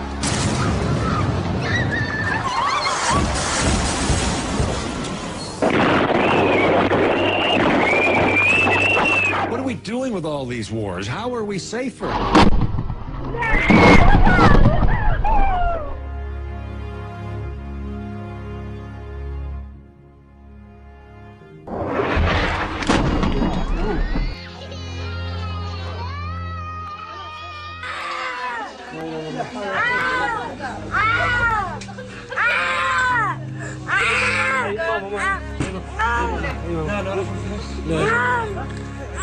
This is a product of the emotionally stunted state that Americans have been lulled into. To be told when to cry, when to care, when to mourn, when to shut up and go along with the plan and keep paying your taxes. We are creating enemies with this foreign policy faster than we can kill them. And I can tell you that from my personal experience in Fallujah that backs that assertion up. They don't hate us because we're free. They hate us because we're myopic, patriotic idiots who allow ourselves to be so emotionally manipulated that when something like this happens, the result is more brown people on the other side of the planet die. We made good progress, and we'll continue to work together to achieve freedom and peace. People don't care because they choose not to. It's that simple. Either you do care or you don't fucking care. They look at those people as inferior people, for God's sakes. Because that's them, it's not we, it's them. But them and we belong to the same people. That is the human freaking race here. I have heard more times out of people, well, you know what? It doesn't affect me directly, so I don't fucking care. And they'll go, is that wrong? If you consider yourself to be a moral person, you have to be opposed to this. If you do not care about morality, well, at least you're being honest. But I think we've got a nation, an entire nation of sheep doing everything they can to avoid that level of moral responsibility. Now, Mr. McGovern, what is your problem? I'm sorry? He says, look, he says, don't you think it's worth 3 or 4 killed to secure the oil supplies that we need? I said, well, suppose one of those 4 killed this week was your son. He said, it wouldn't be my son. And it wouldn't be his son. Our enemies are not 7,000 miles from home. They sit in boardrooms. They are the millionaires and billionaires who control this planet, and we've had enough of it. The state has us thinking that it is us. Should we invade Iran? Or should we starve them? How dare they say we? It's them. Human beings die. They don't need to die. Fuck, man, give them a chance. We're an incredibly gifted, creative race, just not given the opportunity because we've been suppressed through tyranny. I will not be a part of that anymore. These medals don't mean anything to me, and they can have them back. And I choose human life over war, militarism, and imperialism. You are deluded, and your delusion is dangerous, and it is getting people killed. And your attitude, your tribalism, your personal identity, because you choose you want to be an American before you want to be a human being, it's disgusting. Sorry to all of you. Fucking sorry. Yeah, you're right, I didn't serve. You're the one serving. And it's your children who are going to look up to you and think that you're the greatest people in the whole world. Do you want a better life for your children, or do you want perpetual warfare? I really see this as sort of a moral decline of the United States of America, the idea that the ends justify the means. We need your oil, so we have every right to take it because we're bigger and stronger than you. That's what they do.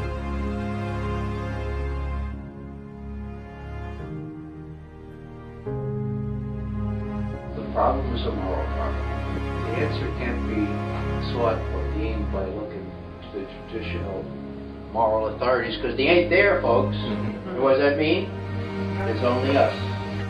This is the stuff that keeps me up at night. This is the stuff that keeps me up at night.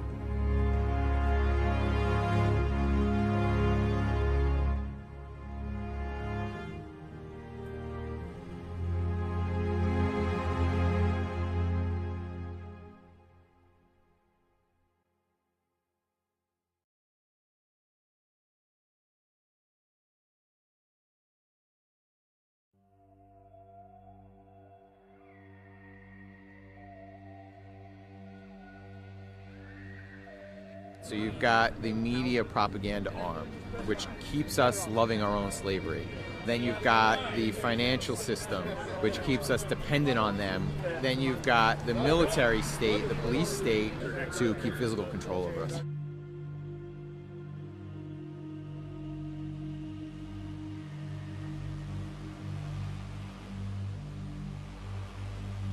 The function of the police used to be simply to protect basic rights. And they've shifted over the decades from that to revenue generation. They're pulling you over and they're giving you tickets for not the breaking of laws, but statute infractions. Thank you for swearing to the oath of the Constitution, sir, but this is a statute violation, which is an Admiral Maritime Law. Which is, say that again? Admiral Maritime Law, right? Which is like a sea-bound ordinance. Basically, when you see the gold feathers on the flag, it means you're stepping into a courtroom that's run by Admiral Maritime Law, which is in violation of the common law, which is the constitutional law. By entering into that courtroom, you're agreeing to go before a banker instead of a judge, so that way they levy fines and judgments against you. I am the judge of the law. I will instruct the jury on what the law is. I object. You That's are fine, not sir. a judge. You are an executive administrator. Okay. The U.S. Supreme Court ruled there are no judicial courts in America. There has not been since 1789. Judges do not enforce statutes and codes. Executive administrators enforce statutes and codes. All right, we're done. Statutes are just basically designed as hidden taxes on the public. It's just a way to generate revenue. So we've already set that precedent. It's gotten the police able to accept the fact that they are basically revenue generators and not law enforcement officials. I remember what I said before about government programs. The welfare programs are not designed to get people off welfare. They're designed to keep people on welfare and recruit new people to be on welfare. Well, internment programs are not designed to keep people from being interred. 2.2 million people in prison, and they say this is the most free country in the world. All it comes down to, if we want to intern someone, is just making a rule, a law, that they violate, punishable by internment. The government doesn't have any control over law-abiding people. Any force used against those people is not legitimate because they're not doing anything wrong. But if you make enough things illegal and you make the law difficult to comply with, then you get to the point where you can create criminals. And when you create criminals, then you create a class of people that are open to oppression. Martha Stewart, her stock trading was ruled by the court to be a legal act. But they sent her to prison anyway because she lied about it. I mean, she went to prison because she said she didn't commit a crime. But that's federal law. That's what we've created. Can you tell me one thing that you're free to do without asking permission or paying to get a license, registration, or permit? Hang out with my friends and have a great time. Yeah. Could you tell me what you're free to do in America? Everything. I can eat however many carbs a day I want. In New York City, they're trying to make all kinds of laws to ban salt and drinks that are a certain size. So, I mean... That's good because a lot of people are obese.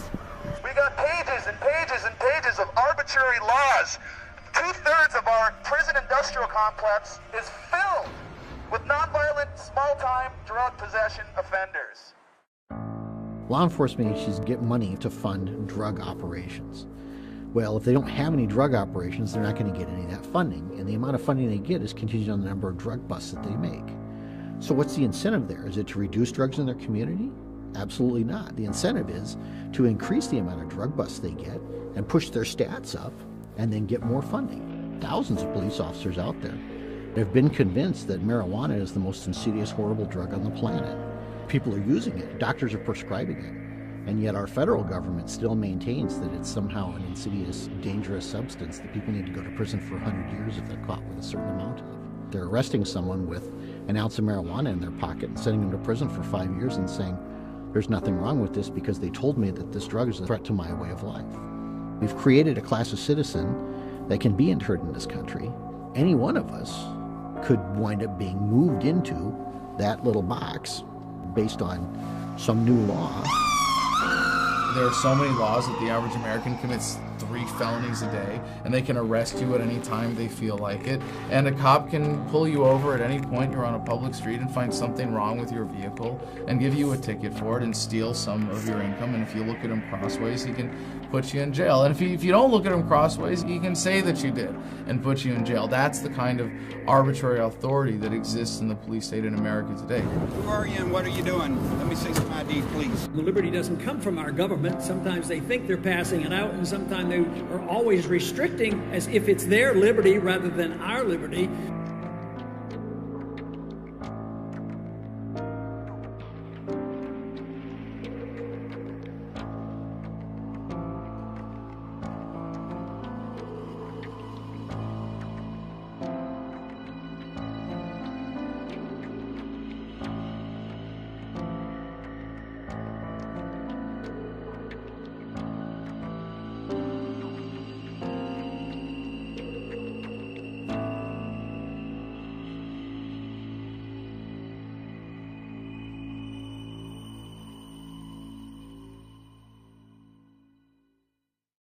They say they're above the law and pass all these unconstitutional laws, making us slaves. The question is, when government becomes venal and oppressive, to whom can the people turn for peace, safety, and freedom? Your sheriff's main responsibility is to protect you from the federal government.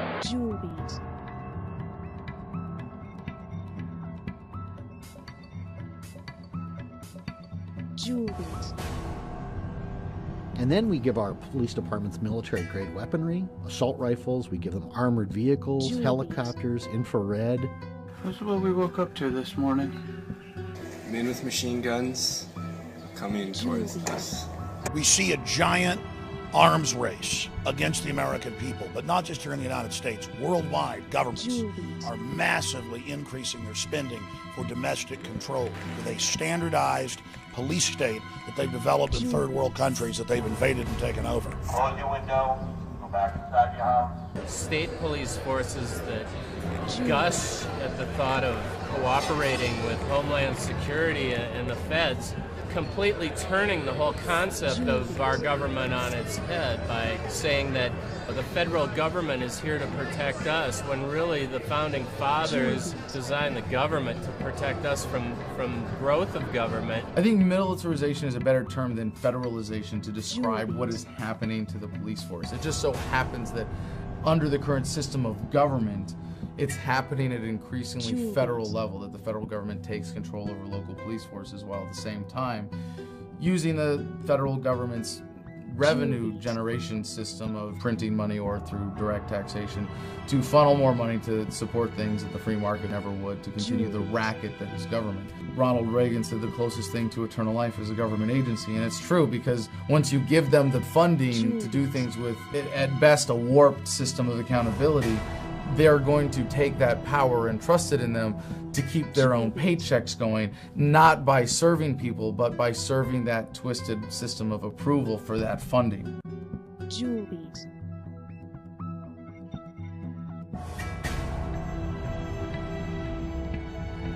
Julies. Work for the Federal Reserve? Yep. What's the Federal Reserve Bank around here? It's not. It's not? Nope. TSA agents are on the interstates fighting terrorism with visible intermodal prevention and response, or VIPER operations. Vicki, you know, this was a massive operation really bringing all federal, state, and local agencies together to not only do random searches, but also create an army of agents on wheels. It's all, in a way, starting to blur together.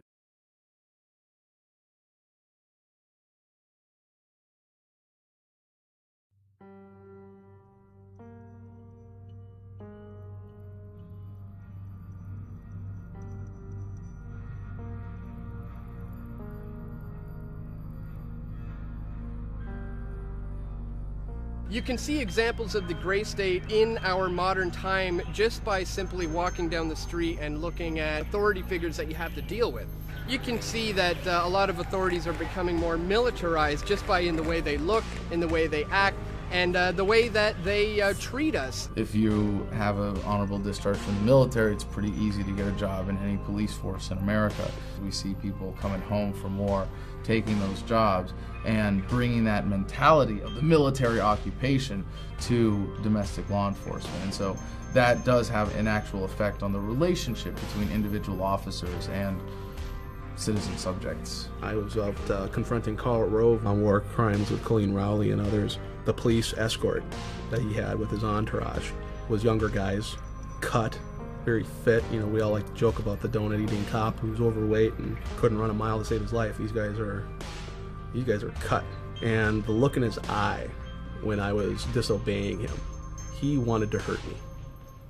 He wanted to hurt me. I even called him out on it. I said, "You want to hurt me right now, don't you? You really do. Let me guess, you were over in Iraq, weren't you?" And he says, "We need you to leave. We need you to leave right now." I'm like, "Well, isn't that a bitch? Because I bought a copy of Karl Rove's book here, so I'm a customer. I'm not loitering, am I?" This guy, he wanted to hurt you. If he had been given the order by his higher-ups to beat the living piss out of me, he would have not hesitated. So you have a lot of guys coming out of that mentality of the dehumanization of the enemy, that is how we impose martial law in Iraq and Afghanistan, and applying that in the United States. We see this militarization of the law enforcement, and we combine that with the conditioning that we do. They're not even people, they're bad guys, they're criminals, they're enemy, they're drug users. So these people are inherently evil, and we are absolutely good, and we have the best high-tech equipment and weapons, and we are going to squash this enemy. It goes back to the ego again and the badass mentality, and then the police want that because, yeah, they don't want people questioning what they're doing. They want people who get off on power. Shut your mouth, I'm talking! I am Officer Riviere. Now, the sooner you learn that, the longer you're going to live in this world. There is a intentional dumbing down of Americans. You all realize that. And that starts in public school. The cops in the military went to the same public school you and I did. And they didn't learn their history, didn't learn their heritage, they didn't learn the Constitution, but they're not all bad. Most of them, I'm sure, joined the police and military because in their hearts, they saw themselves as a hero. And they wanted to be a hero. And they wanted to be a defender and a guardian. And so the best of motives But if they don't know the Constitution, and they don't understand the basic principles about human rights, they can be easily manipulated and twisted into becoming dissident forces. I often talk about how things seem to be going in cycles, and how history repeats itself, and how, like, we have the Occupy movement is the Hooverville of today. With the Occupy movement, we saw militarized police using weapons used in foreign wars against protesters domestically. These Occupy Wall Street people are dissenting, and we need to crush them. Scope 16, skirmish line, huh? Back up! Back up!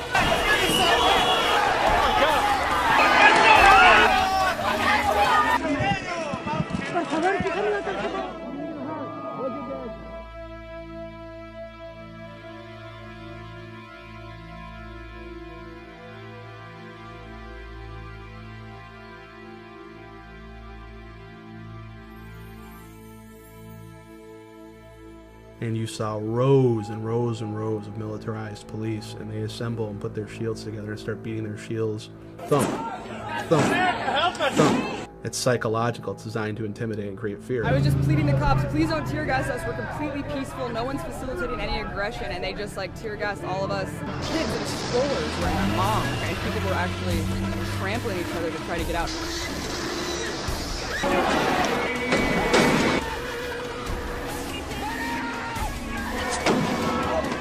I've had conversations with police officers before and asked them about what's going on with Occupy Wall Street. Like, is this right? You know what most of them say? No, that's not right. They can't do that. I'm like, so why are they doing that then? Why are they getting away with it? It doesn't only apply to Occupy, of course. It's a pattern of police brutality that goes completely unaccounted for. When she had someone call the Stark County Sheriff, her troubles got worse. You're just walking and all of a sudden...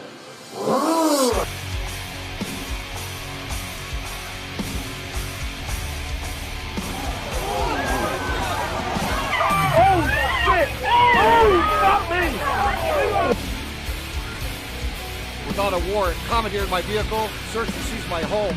Both of them bust out of the car with the guns drawn. Get on the fucking ground, let me see your fucking hands, don't fucking move. Hands off! Hands! Fucking hands! At least 8 officers rushed to the car with guns drawn and even rifles out. Then one fatal shot was fired. Sticking their middle finger at us and screaming obscenities, telling us your friend shot himself. I have no criminal background, I have no psychiatric past. They have me searched me. I'm holding my dick in my hands. Are you gonna stick your hand on their pants or something? Yep. What's my arm? What's my arm? They started shooting them. The controversial police shooting in Anaheim. They just released the dog and I had my baby. They smashed my face into the drywall and asked if I was going to cooperate. If I refuse, that makes me guilty right away. I complied under duress. Stop resisting! I'm not resisting. Stop resisting! I had no witnesses. If I had resisted, I would have been busted up. Could have been in the morgue. He saw a police officer shoot Patricia Cook to death in this church parking lot. Stepped out in the street and fired 5 more times. I wish I knew what the hell was going on. The American people refuse to be terrorized, except by our own fucking government. As an American, you are 8 times more likely to be killed by a cop than by a terrorist. I would rather go to jail than be dead.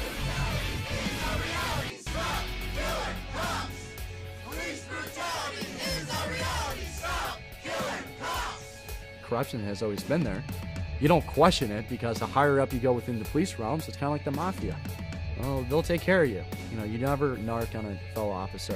No charges have been filed. There was no jury. A judge was the sole decider. He says police videos like these should be used to protect police, not go after them.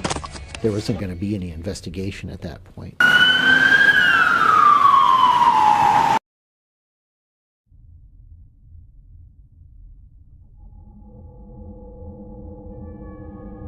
When we hear about someone challenging a police officer's authority to search them, they're often dismissed as a kook. You know better than that.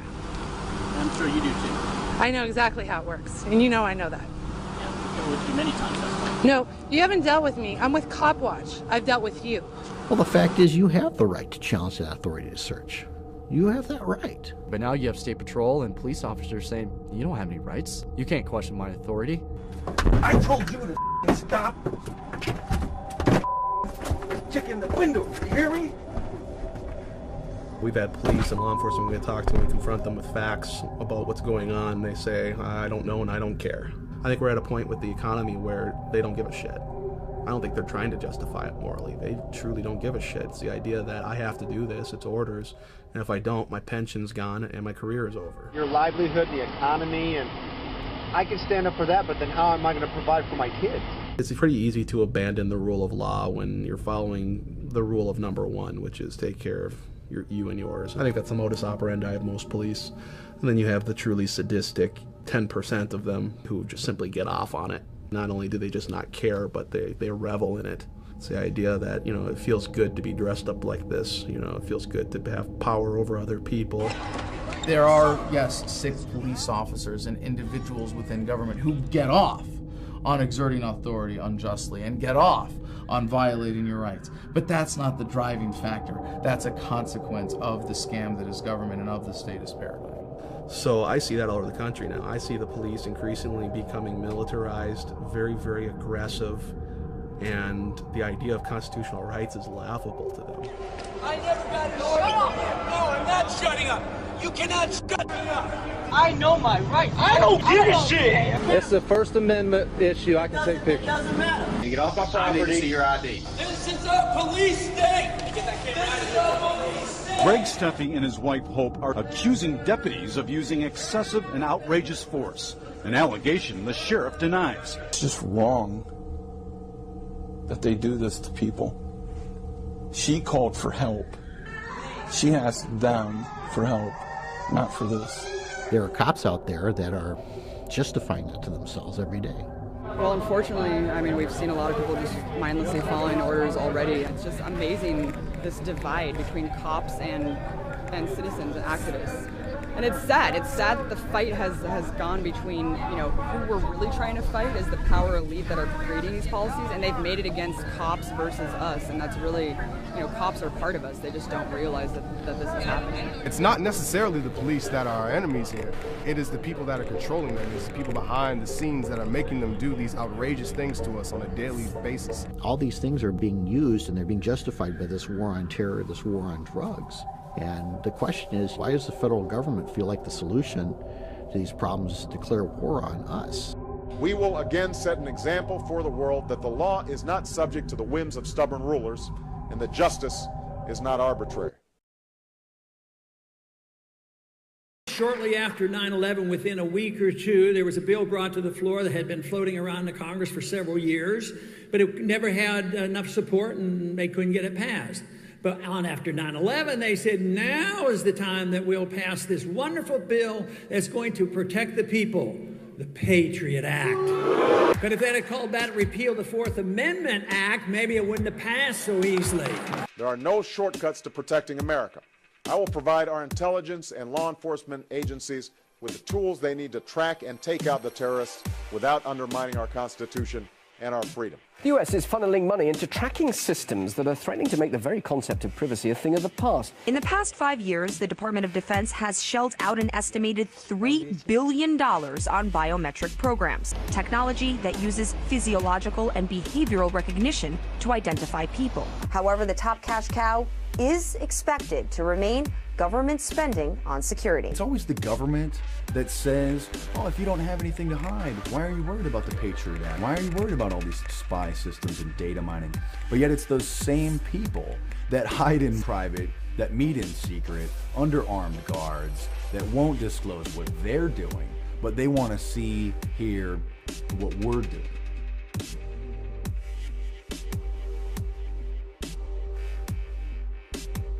New televisions have cameras and microphones built in them, facial recognition scanners, audio, voice recognition. So that is an open video camera and an open mic in your living room, in your bedroom, that any sophisticated hacker or the government could and do tap into at any time. In New York City, they're implementing iris scanners. It's actually an app for the iPhone. Long-range fingerprint and iris scanning are reportedly also being explored for the U.S. toolbox of tracking. However, scientists are reportedly developing new technology aimed at identifying anyone from much greater distances. We are 5 years away in New York from zero privacy. They're trying to push through being able to take our blood now, too. Treat it like you're in a maximum security prison. People thought that drones were just in Afghanistan and in Iraq. Now they're in America. Now they're arming them. Now they're putting facial recognition scanners on the drones. The NYPD is mounting body scanners, like in the airports, to the back of patrol cars,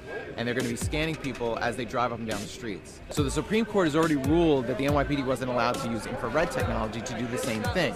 So now they're just trying a different flavor of radiation. When I worked in the agency, this was the day before gigantic amounts of computerization. Everyone had a 201 file.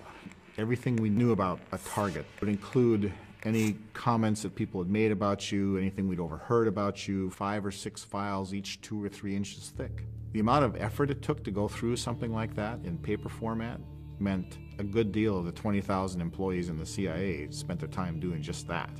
In today's digital age, when you can go online and get 90% of a person's history just from open source, your life is not your own as far as the government goes. You can't have 100% security and also then have 100% privacy. We're going to have to make some choices. We see the globalists building a giant police state control grid and calling themselves technocrats.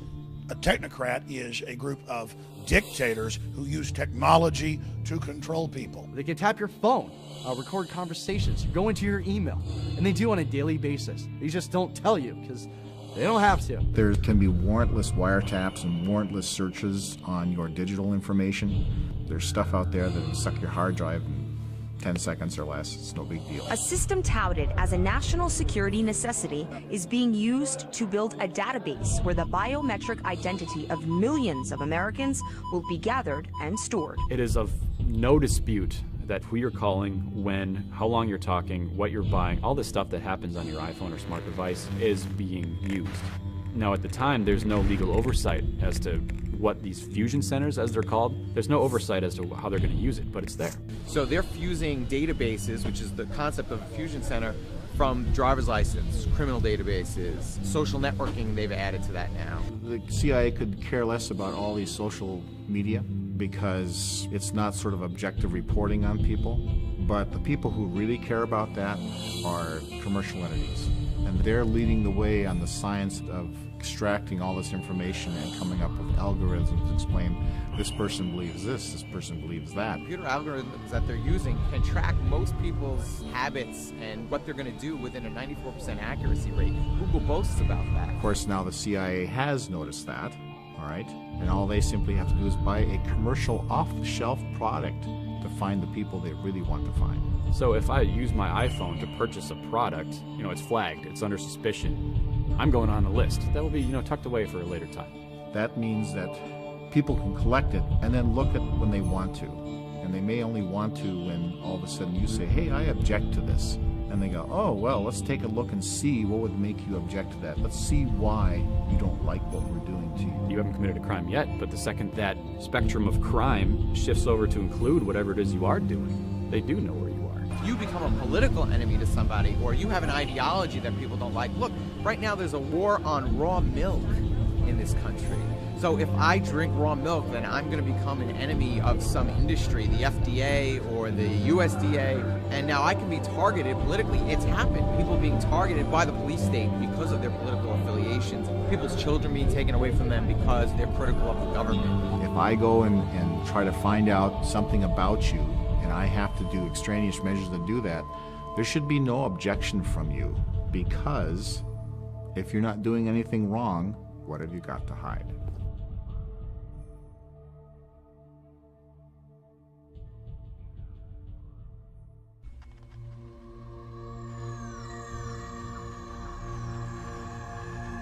The but it's very hard to explain to people who don't get it, because it's to them it's normal. They think it's just being open, and they live in a world of reality shows. They want their every little thought to be communicated. That's not an Orwellian dystopia, it's a Brave New World dystopia. It's a nightmare, but they don't know it, they're happy. So that's the worst of all, really. Like me? Yeah, like what? Everything. Like what? Well, do you ever deposit or withdraw more than $1,000 in your bank account? Yeah. Okay, well, you get reported to the freaking Department of Homeland Security every time you do that. So what? Why should I worry about it? I'm a Verizon customer. I don't mind Verizon turning over records to the government. I don't think you're talking to terrorists. I know you're not. I know I'm not, so we don't have anything to worry about. Get an iPhone and you're good for life. For them, it's logical. If they want to see me going to the football game, fine, I don't care. But actually, they are slightly modifying their behaviour, and they're less free as a result. The chilling effect is very strong, because when you are telling people that they're being spied on, I mean the drones, for instance, this new element of drone surveillance, a lot of people say that they're just like, well, I have nothing to hide, so why should I care? That's not the point. The point is that when you have a tape recorder out on a table, you're not going to say the same things that you would before. You're not going to dissent as much. And that's the real suppression.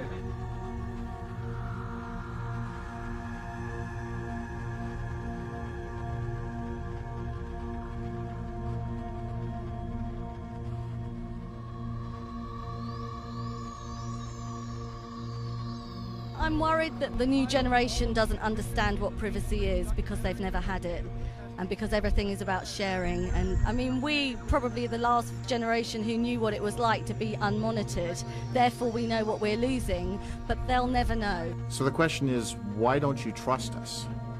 And I tell people, because I've been one of the people who are supposed to protect America. I'm just a person. I have likes, dislikes, I have opinions, and all that stuff bleeds through to what I do.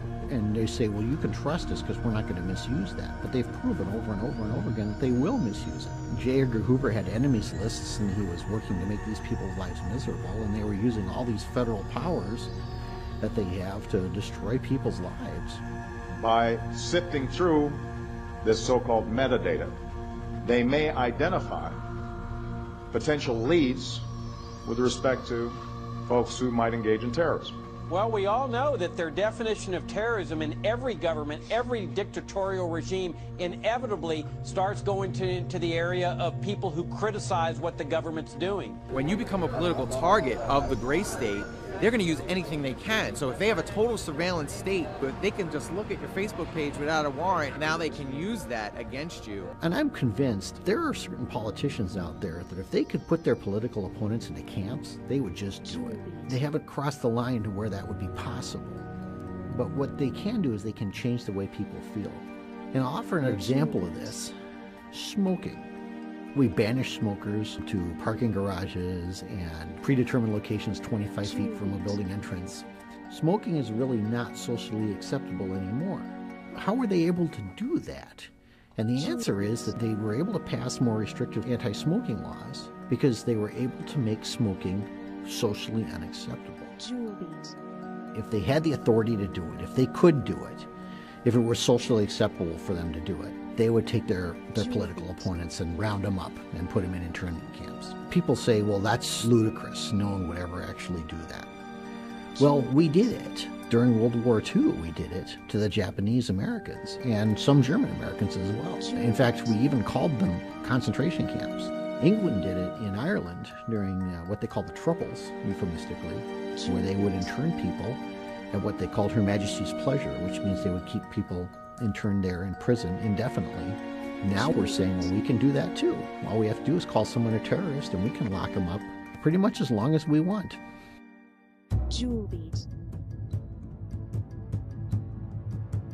What just got passed was the National Defense Authorization Act. What people don't realize, because it wasn't reporting in mainstream media, it completely finally put the nail in the coffin on the Constitution. When the Patriot Act was introduced after 9/11, its most draconian measures were not exercised right away publicly. It was much more private. Well, now with the passing of this new Senate bill, they're advertising it. They're saying it's here now. Have you heard of Posse Comitatus? You know that, right? Yeah, they mentioned that today, but I'm not familiar with it. It strictly prohibits and is very clear that the military is not to be used against American citizens, not to be active on American soil. They cannot arrest you. They cannot act with force within American soil. That's what the police is for. The Defense Authorization Act completely bypasses the Posse Comitatus Act, which is saying that the military can now act like the police force. Now they are one. There's no separation of power. Being military police, no, we don't feel like we're being used, because that's kind of our job too. Yeah, but not on U.S. soil, right? Actually, we're going to be certified as U.S. soil. Law enforcement? Everything they go through to be certified, we're going to be doing the same thing. It's almost like we'll be going through the academy like they did. What they're doing is turning the United States into Iraq, and that's really no exaggeration. The same legal structure that applies in Iraq under the laws of war is what they're claiming to be able to do here at home in the United States. There's no legal barriers anymore as far as they're concerned. And that any American citizen accused of being a terrorist does not deserve a jury trial, but instead will be an enemy combatant under martial law, under military law, under the laws of war. Authorizing military force, that's killing you, military detention, and military trial or rendition to some foreign country. If they have any reason to want to detain you, they have that. They don't need to acknowledge your Fourth Amendment rights. There's no judge, there's no jury, there's no need for evidence. As long as we're at war, we can convert this crime, this criminal offense, terrorism, into an act of war at our option, and now we can do whatever we want. We are authorized to take action against enemy belligerents under international law. It seems like that could happen to anybody. All it takes is for a couple of people to say, hey, you're a terrorist, and you're going to get picked up. You're not going to be able to talk to a lawyer. You're not going to have any rights in that situation. And when they say, I want my lawyer, you tell them, shut up. The Constitution guarantees due process. It does not guarantee judicial process. If you had a family member of yours arrested for any reason, let's just say they're guilty of a crime, wouldn't you at least want to know? Wouldn't you want to know that the facts will be disputed in a court of law and that they stand a chance that if they are innocent, that can be found? They might even send you to Syria and have you get tortured by the Syrian secret police to find out what you know. Or they'll use one of the forms of torture that they've determined are actually not torture. It's all semantics. They say, well, this isn't torture, so we can do it. What they're saying now is this isn't internment, so we can do that too.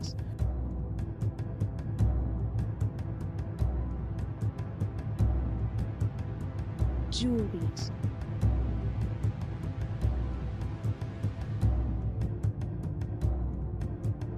Julies.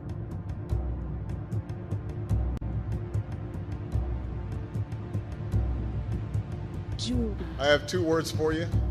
Predator drones. Julies. You think I'm joking? The Nobel Peace Prize winner has just announced and authorized that he has told the CIA that it can assassinate American citizens in violation of federal law and in violation of treaties to which the U.S. is a party. They don't write these laws not to use them. I mean, where does he get this power? He had al-Awlaki and his son murdered.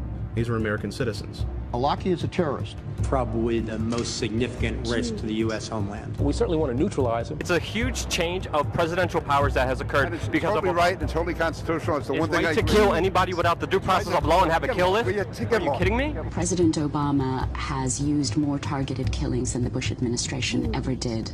This is a program that amounts to the executive branch saying, trust us. But when the president can kill whoever he wants, then he's not a president anymore, he's a king. His citizenship should no more serve as a shield than a sniper shooting down on an innocent crowd should be protected from a SWAT team. And these guys probably are bad dudes, and that's how it's used right now. But if you study history and you know that you allow this kind of abuse of power by the federal government, you undermine the rule of law, I fear what happens to us down the road. Germany, China, could only dream of what the United States just did, because this just opens the floodgates for oppression and tyranny. The United States just 50, 60 years ago was the example of the world for freedom.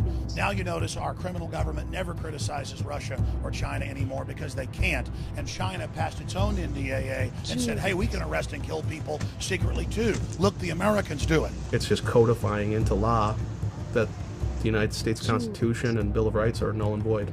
We don't care what your guys' intentions are. We know what this can be used for later on, you know, because there's a reason you don't chip away at liberties, because at some point you end up with a tyranny. The minute you stop fighting for that freedom, it's going to diminish and ultimately disappear. And once it's gone, we're not going to get it back. I got 3 kids. I want them to grow up with freedom. Don't you want your kids to have freedom? They're not going to have it. What I don't understand though is how come more people aren't awake to it when it's so blatantly obvious to so many of us. Is the conditioning really that pervasive? People who go along with the system saying like, I will support the system, I will do it, I'm not going to question it. Those are very naive people. God has ordained the police officers in a sense to restrain evil. We're to submit. As long as we submit to state authority, continue to yield our liberties, and modify our behavior to fit the mold of federal approval, this unlucky person being dragged away will not be us. And as long as at least we believe our freedoms are not at stake, we will be allowed to return to the comfortable complacency of our padded, regimented lives. You're not safe. Just because you're working for the system, you feel like you're protected. You're not protected. We don't have that anymore, and the American public couldn't care less. It's astounding. I don't care. I don't think they're American citizens. I understand. He was a 16-year-old teenager from Colorado. I understand. You don't care? Really? No. I support it completely. You support it completely? So indefinite detention for Americans and assassination of Americans, absolutely, because Obama said it. Absolutely. All right. Happy 4th of July. Why should people give a shit? This is our country. This is our home. And we have rights given to us by the Constitution. Without the Constitution, the United States is just another piece of property, that's it. To the best of my ability.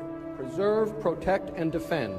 Preserve, protect, and defend. The Constitution of the United States. The Constitution of the United States. So help you God. So help me God. I think it is an imperfect document, and I think it is a document that reflects some deep flaws in American culture. The Constitution reflected an enormous blind spot in this culture that carries on until this day, and that the framers had that same blind spot. What's frustrated people is that I have not been able to force Congress to implement every aspect of what I said in 2008. Our founders designed a system that makes it more difficult to bring about change than I would like. Our ancestors tried to protect us against this omnipotent type of power. That was the whole idea. And I really think it's more about the nature of government to always be as big of a cancer as the host will tolerate.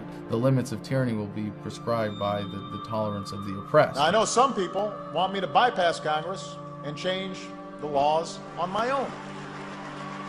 Believe me, the idea of doing things on my own is very tempting. So what happens is we see these small erosions of our rights, and we get to the point where people say, well, can't you just live with that? If you say, no, I can't live with that, well, then people go, well, what kind of a nut job are you that you can't live with that? Tyranny is the mainstream drug of choice for everybody, and even we can be tyrannous in liberty. So you got to have liberty. Well, maybe they like being in prison. And that's where we see the shift, the change happen. Over time, they say, well, why do we even have that right in the first place? Was that even necessary to have? Like we were discussing earlier, when you have the news headlines covering Fast and Furious and the drug trade, arms trade, trafficking, and no one cares, no one gives a shit. Why doesn't that matter? Doesn't matter to me.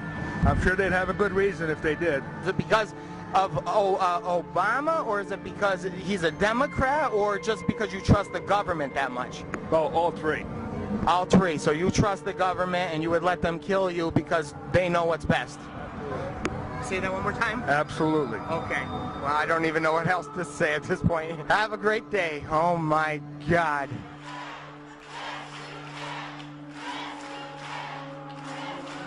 The gray state is inevitable. It's coming. Technically, it's already here. We want to urge you, today's Viper searches did not come from any particular threat. One TSA official says intelligence tells them they should be focusing on the highways as well as the airports. They also warn that terrorists are going to be striking at home, that terrorists now are going to be domestic. The menace of terrorism has mutated. Homegrown terrorism is one of my biggest concerns. It's happening in our own backyard. They're trying to indoctrinate us into a tattletale society where we all think each other are suspect. They're recruiting truck drivers into the First Observer Highway Security Program to say something if they see something. Be responsible citizens, report that. Bottom line is this: if you see something suspicious, say something about it. Everybody should be aware of what's going on the road. Close to 1 million Americans signed up on this list saying that they will report their neighbors to the government. You have financial rewards if you spy on your neighbor. In some cases, you're required to. We can reference the story of the city in Vietnam. In one night, Viet Cong rolled in, rounded up 4,000 Vietnamese men, and had them all executed by the next morning. And the CIA just could not figure out how they did it. Well, the answer is they have a system of informers. And what are we being taught to do? If you see something suspicious in the parking lot or in the store, say something immediately. Report suspicious activity to your local police or sheriff. Well, what's suspicious activity? Again, in this sort of Orwellian nightmare we're descending into, people are not engaging in critical thinking skills, so suspicious activity is intentionally vague because, hell, to different people, anything's going to be suspicious. It's wrong to carry a gun, and that if you have information about people who are carrying guns, you've got to share that. Thank you for doing your part to help keep our hometowns safe.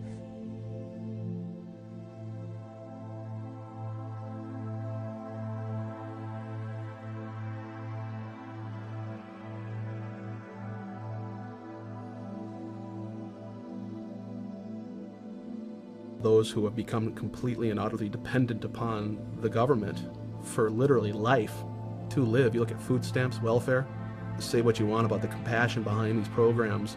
The fact of the matter is you're creating dependency. And so it's going to be very easy to turn the masses on these groups of people who are independent. These militias, generally, these are people who know how to provide for themselves. They're survivalists. They're people who know how to live off of the land. We can't have that. We don't want other people's learning to become independent. So the powers that be want to discourage you from learning about self-sufficiency and independence and be fearful of these groups that are. They want to attach to us these labels and social stigmas so that the general public is going to look at, I don't want to have anything to do with that. And you see folks waving tea bags around. The threat these groups pose is evolving. We see these people being portrayed as being on the fringe, unstable, or even dangerous. And what we're doing is we're making the dissent socially unacceptable. There's going to be small pockets of resistance as the economy gets worse. You're going to have more and more militias gaining credibility in numbers. It is imperative that they demonize these groups, create fear. These people are terrorists. It's basic psychology. You dehumanize your enemy and you make them a threat.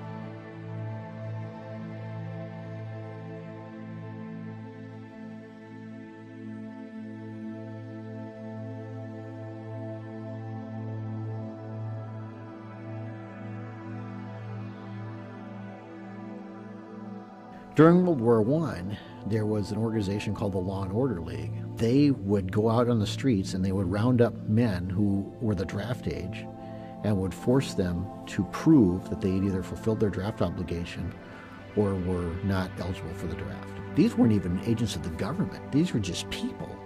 These people carried badges and they had all the authority of the federal government behind them.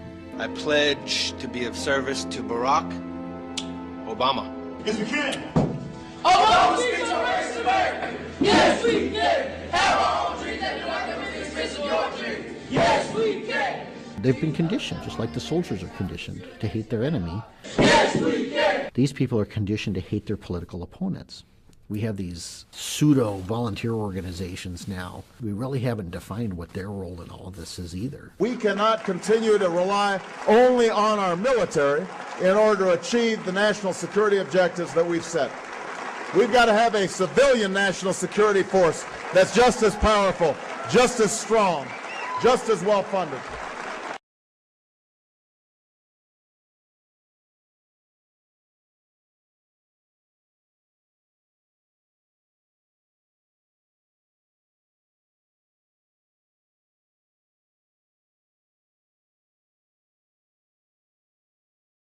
Now we begin to appreciate the magnitude of our opposition. This is not an obsolete single tyrant thousands of miles away who threatens everyone's freedom publicly, but a convoluted mess of legislation and social evolution whose enforcers believe that they are working in the best interest of all and whose ranks are filled by our own friends and neighbors. They say revolutions are won by the 3%, and that may be true. But the gray state, the real gray state, is the 97% who will not have their entitlements threatened by a minority. And at the first sign that these government subsidies will end, will finally act to betray us. It's kind of working against us to care about other people. As long as they're safe, as long as they're okay, As long as they're not being searched, as long as they're not having their stuff taken away from them, I've got mine, I'm okay. And next thing you know, you've got people showing up on your front door saying, it's time to go. We changed the law and now you fit. Police department, everyone move! What we have now is the illusion of a free republic. It's called incrementalization. Hitler did not have the Jews rounded up into camps overnight. It was step by step. First they had to show their papers everywhere they went. Then they needed tattoos. Then they needed to relocate to labor camps. Then they were exterminated. To say that these things couldn't happen, which you hear all the time, oh, that couldn't happen, this is America. Who the hell are you? Or what, because you're American, it makes you somehow different from the rest of the world? It is not unfathomable to believe that human nature is about only a few things: power and control. When they start rounding us up later, it'll be a lot easier for the public to consume that.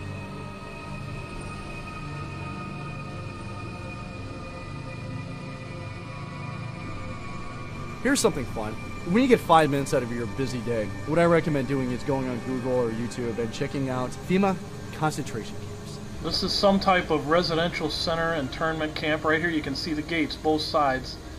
These both have barbed wire on them and they're facing inward, of course. You can see it's all fenced in right here. Once you cross this threshold, you're in there. Now these residential areas can house over 30,000 people at one time. Now, are you telling me that there's 30,000 people in one location that we need to be worried about? Look at Germany, an advanced civilization, and they fell into a despotism in a span of 10 years after an economic collapse. It can happen here. You think it can't happen here? What's this concentration camp thing you're talking about? What is this thing about bringing foreign troops into the United States? What scenarios do you live in? This is a historic pattern. This has happened in the past. Documents are out, the detention camps and the internment camps, the re-education camps. They're hiring for positions in these camps. These institutions are becoming active at the same time that this defense bill was passed, and now that the economy is on the verge of collapsing. There's no markings of any type of business. This is not a correctional facility. Got a call from a buddy of mine that's serving in the Army right now. He's saying that this is already staffed. They already have military personnel on the grounds. Something is going down. You know something's on the horizon because people, look, they don't do this just to be safe. They do it because they're prepping for something. They're preparing for something.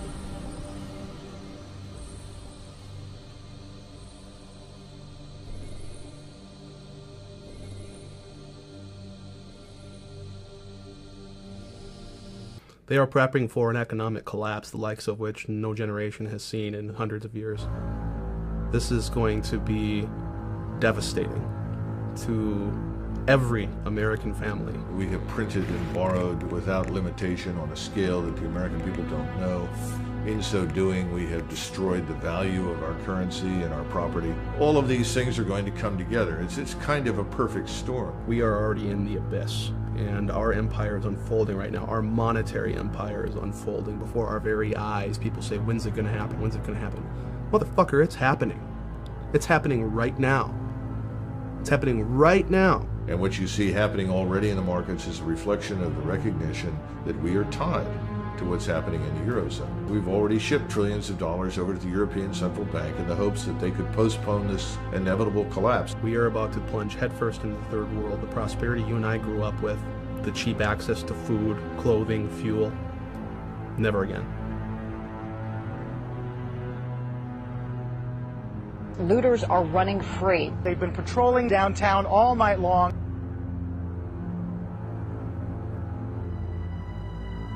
If I could offer anyone advice, get out of the cities. There'll be rioting, there'll be police going door to door, gun confiscations, bread lines. You wouldn't want to be in an urban environment if there was some sort of societal collapse. We have 48 million people on food stamps right now. So when the economy collapses, literally millions, tens of millions of people dependent upon that system. They know nothing else. All these people are going to be looking for resources.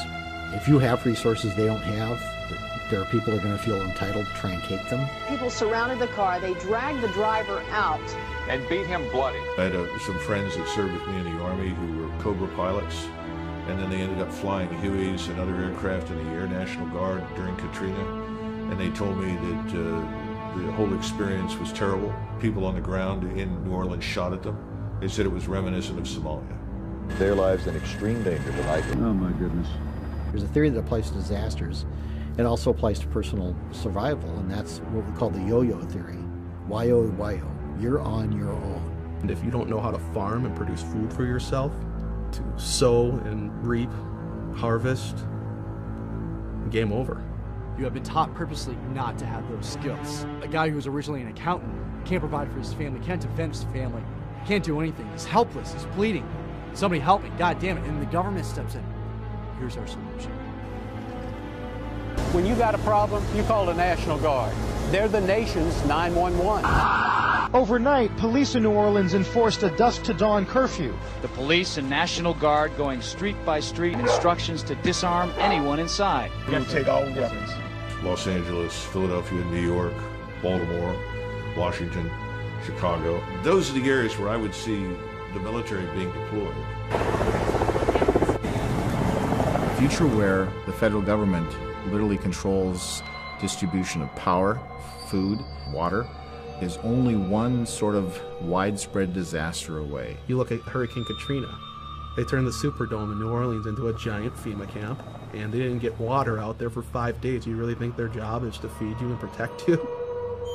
That's not what FEMA exists for. They exist for management, federal emergency management. And there's no better way to manage you than by controlling food. Then they kind of decide who's hungry and who's not. And again, I think they'll do whatever they can to exercise restraint, but it depends on what they encounter. Smash it!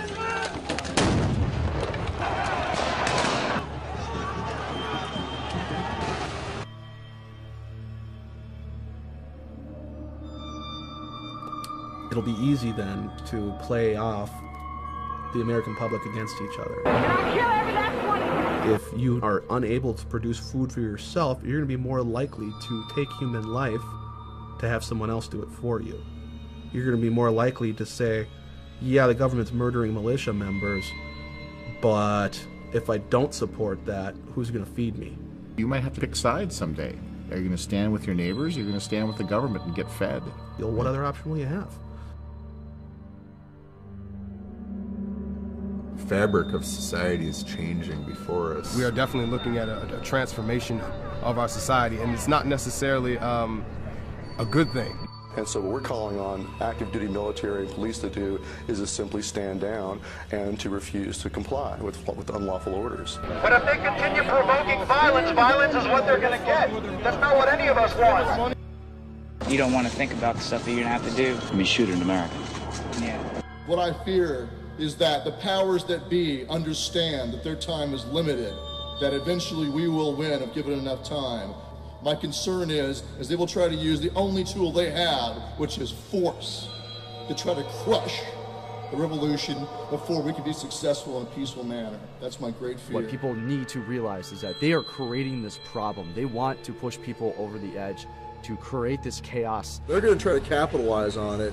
Their vision for what's next is a global Fed and even more power. Power being stripped from the people, being stripped from the communities, being stripped from the states and centralized and then internationalized. And what you're seeing is the various powers of the world are positioning themselves on this grand chessboard, like Zbigniew Brzezinski of the Obama administration wrote about. They are all positioning their pieces because they know this system's going down. That's the dirty secret. It's all planned. They planned it because they knew it was going to fail.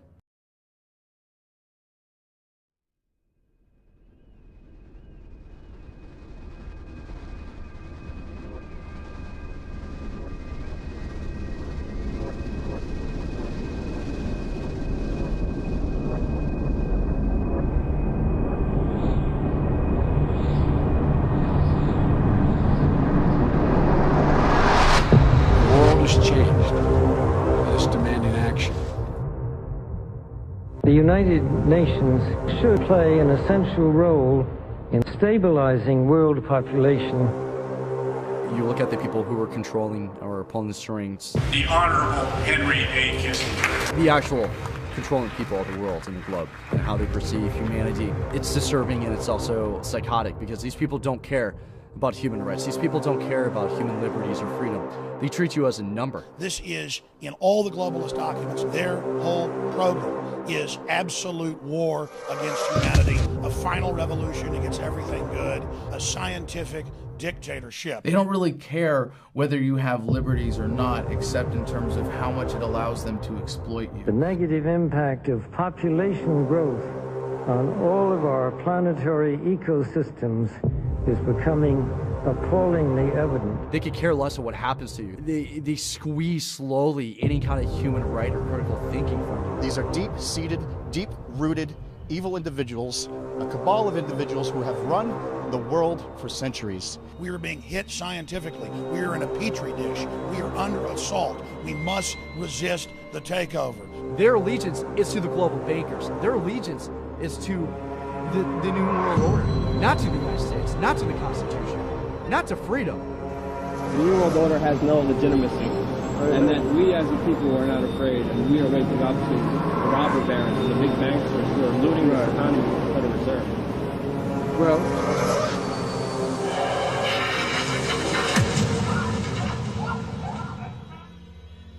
if we decide to be sedated consumers in perpetuity and to effectively adopt the title of sheeple, then yes, I guess the Republic as we know it could go out of existence. And within the next 20 or 30 years, we'll look at something like Brazil. Tens of millions of people living in poverty, with a very few people at the top controlling most of the capital and dictating the lives of everyone else. We have become decadent. We've become proud. We've become arrogant. And worst of all, we have abandoned our Bill of Rights. We've let them take it. If we allow democracy through negligence and carelessness and the crude ambition for money, power and glory of politicians to be handed away, as we already have in Britain, to a supranational entity which we do not elect and cannot control, then you become just another police state. The freedom of the people will no longer be guaranteed by their own voice and their own vote. There will be an increasing gulf fixed between the governing class, which will wield all realistic power, and the governed, who will wield none. We'll be right back to square one, and all the work of your founding fathers will have been carelessly set at naught by the very people to whom you have entrusted the defense of that Constitution against all comers. You are violating the most sacred oath you have taken. You are listening and obeying orders from tyrants who are taking their orders from the big banksters. Understand what you're doing here today will play effect throughout history.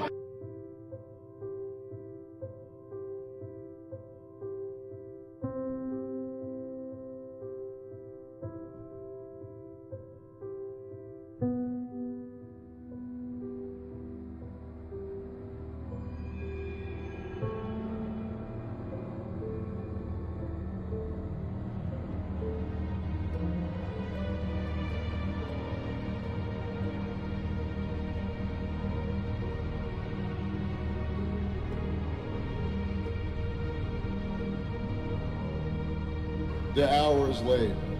We are forced to choose right now between 1774 America or 1934 Germany.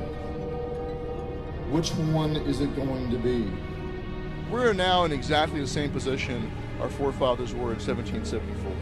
Almost a mirror reflection. King George, until the fighting started, did not claim the power to order colonists murdered. But your president now claims the authority to use drone strikes or anything else against you. It's even worse than what King George claimed the power to do. They are asserting the power to treat you, the American people, exactly the same as an occupied, conquered enemy nation. What is that? It's treason!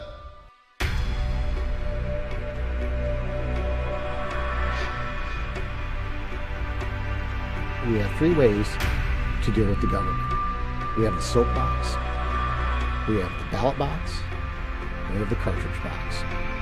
If they catch you violating their unconstitutional laws, they will, when they please, send armed men to work their will upon you. And people, innocent of any crime save the one these tyrants created, will die resisting. If it came to the point, if they started rounding people up, I would resist. I would not go working. I would rather die in the street with a gun in my hand than die in a camp. You know, if I have to die, I'm going to die a free man. We will not die! You wish to stay free and to pass down that freedom to your children's children. You can do no less than become the lawbreakers that they have unconstitutionally made of you. You are the modern American revolutionaries, but unlike them, all you have to do is preserve what was already given to you by the blood of other patriots.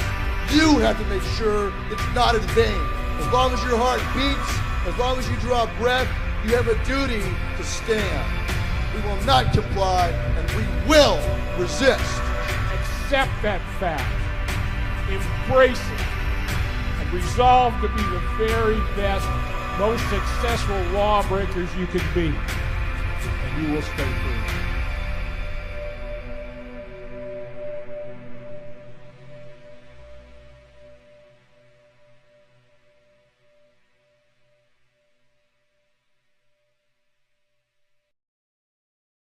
When does the info war turn into the shooting war?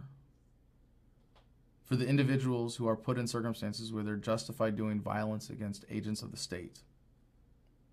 It already is. For the people who defended their home against a police invasion were found by the Supreme Court in Minnesota that they were justified in resisting that invasion of their home.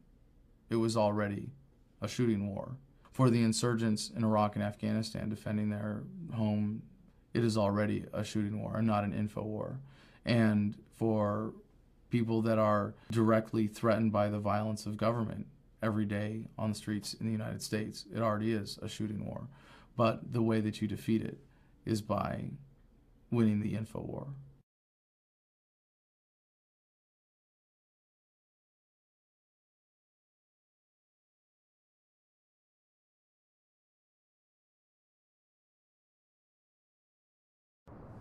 The thing you have to remember is the task that we have before us today is a task that's never been attempted before in history successfully.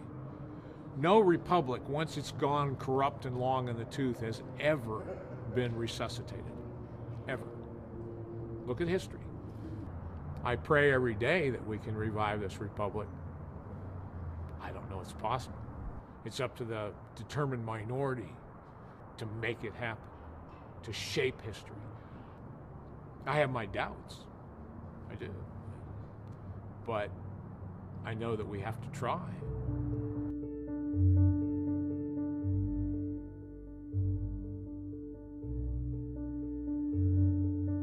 We're coming to a point in human history where statism, I think, is coming to an end because people are waking up to its true nature. Human productivity, prosperity, that the government can never stop, is going to empower us to see past the paradigm of statism. It's a message of empowerment. It's a message of celebrating the divinity in every human being, the inalienable rights that we all enjoy. I could come down to the conclusion very simply, freedom is popular. People, it's not my message, it's a message of America. Zen libertarianism, to me, is something that has allowed me to really fully appreciate the epicness of every moment that I am fortunate enough to enjoy on this planet. If you really understand the physics of reality, the fact that every cell in our body is replaced every 7 years, that at the atomic level there is no such thing as matter as much as there is waves of energy that matter is composed of, and of arranging the molecules in your brain to engage in the rest of the world, to be a part of the universe, to enjoy the experience that it is, to be a spinning wave of energy, a spiral of light that we are as human beings. America, you still consist of nothing but free, beautiful, independent human beings, capable of being the alphas of your own lives. The truth is empowering and sets you free. And there is no such thing as government. You can see it for what it is. There's not a police officer, it's just a man in a blue costume with a gun. And the guy in the courtroom isn't a judge who has some superior moral claim to your life. He's just a guy in a black robe. And you're able to see the matrix. You're able to wake up and see all of the code behind the language of society and the way that we think, and to be able to free your mind from that prison of fear and being able to step back and never be caught up in the fears of statism, to be afraid of losing your life, to never be afraid of dying because you come to accept its inevitability. That's Zen libertarianism. At the end of the day, we all die. We're all going to die, but no one gets out of here alive. And so what counts is what we do and who we are.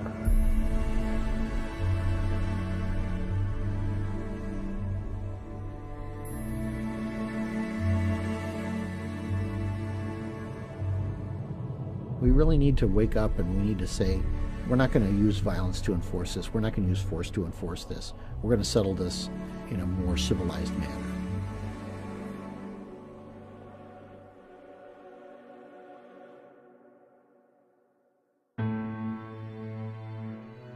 There isn't much chance of avoiding the quote-unquote hard landing that we've been discussing.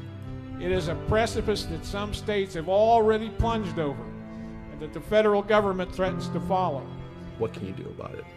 It's the same thing that's been going on since the beginning of time. We have no power. That's the other lie.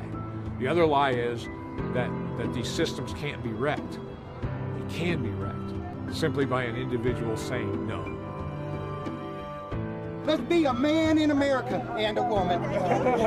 All we gotta do is stand up and say no. There will always be somebody who wants to be free and is willing to fight to defend that. Human beings need to be free in order to achieve their full potential. Love is the core of this second American Revolution. We do have the power. It would be startlingly easy to reverse all of this, is what people do not generally understand. The elites in every case always believe they are invincible, and they never, ever are. Regimes always fail, and it's only a matter of time before everything comes crumbling down and a new beginning happens. Freedom and being free will always be there. All we have to do is essentially refuse to play ball. You get enough people to do that and just refuse to go along. It doesn't involve a bloody revolution. And in fact, for this one to really truly be unique from revolutions in the past, it has to be that way. And that's it. And it's up to us, guys. This is no joke. Tyranny is the old idea. It's over and done with. We don't need more tyranny. Change this country, go back to our roots, decide that we want to live in a free country and not in a country rapidly drifting toward totalitarianism. We need to reverse the course. I want you to imagine this. Imagine that every single soldier, sailor, airman, and Marine understood what you understand, knew what you know, felt what you feel about freedom. Imagine if they had that conviction in their hearts and in their minds and in their souls to be a warrior for liberty. Would you fear them anymore? I'm letting go and releasing this medal because love is the most powerful force that we can employ as human beings on this planet. I don't want us to suffer this again, and I don't want our children to suffer this again. So I'm giving these back. And it's been said that you should never doubt that a small group of people who have firm convictions can change the world, because that's the only way it's ever happened before. It's a bright time, it's a hopeful time. I'm looking forward to seeing what happens because they are on the run. You know, we're on the march and the empire is on the run. One drop of truth, as you know, is an antidote to an entire bucket of bull. But once your eyes are open, that's it. You're taking the red pill, and from that moment on, you are lost to the elites. They no longer have any power over your mind. Ideas spread, they can't stop them. An idea whose time has come cannot be stopped by any army or any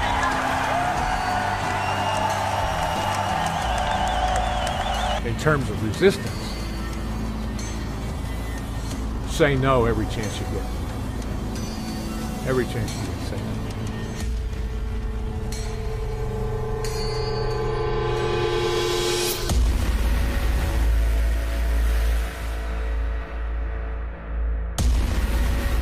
Let no man say we did nothing in this, our darkest hour.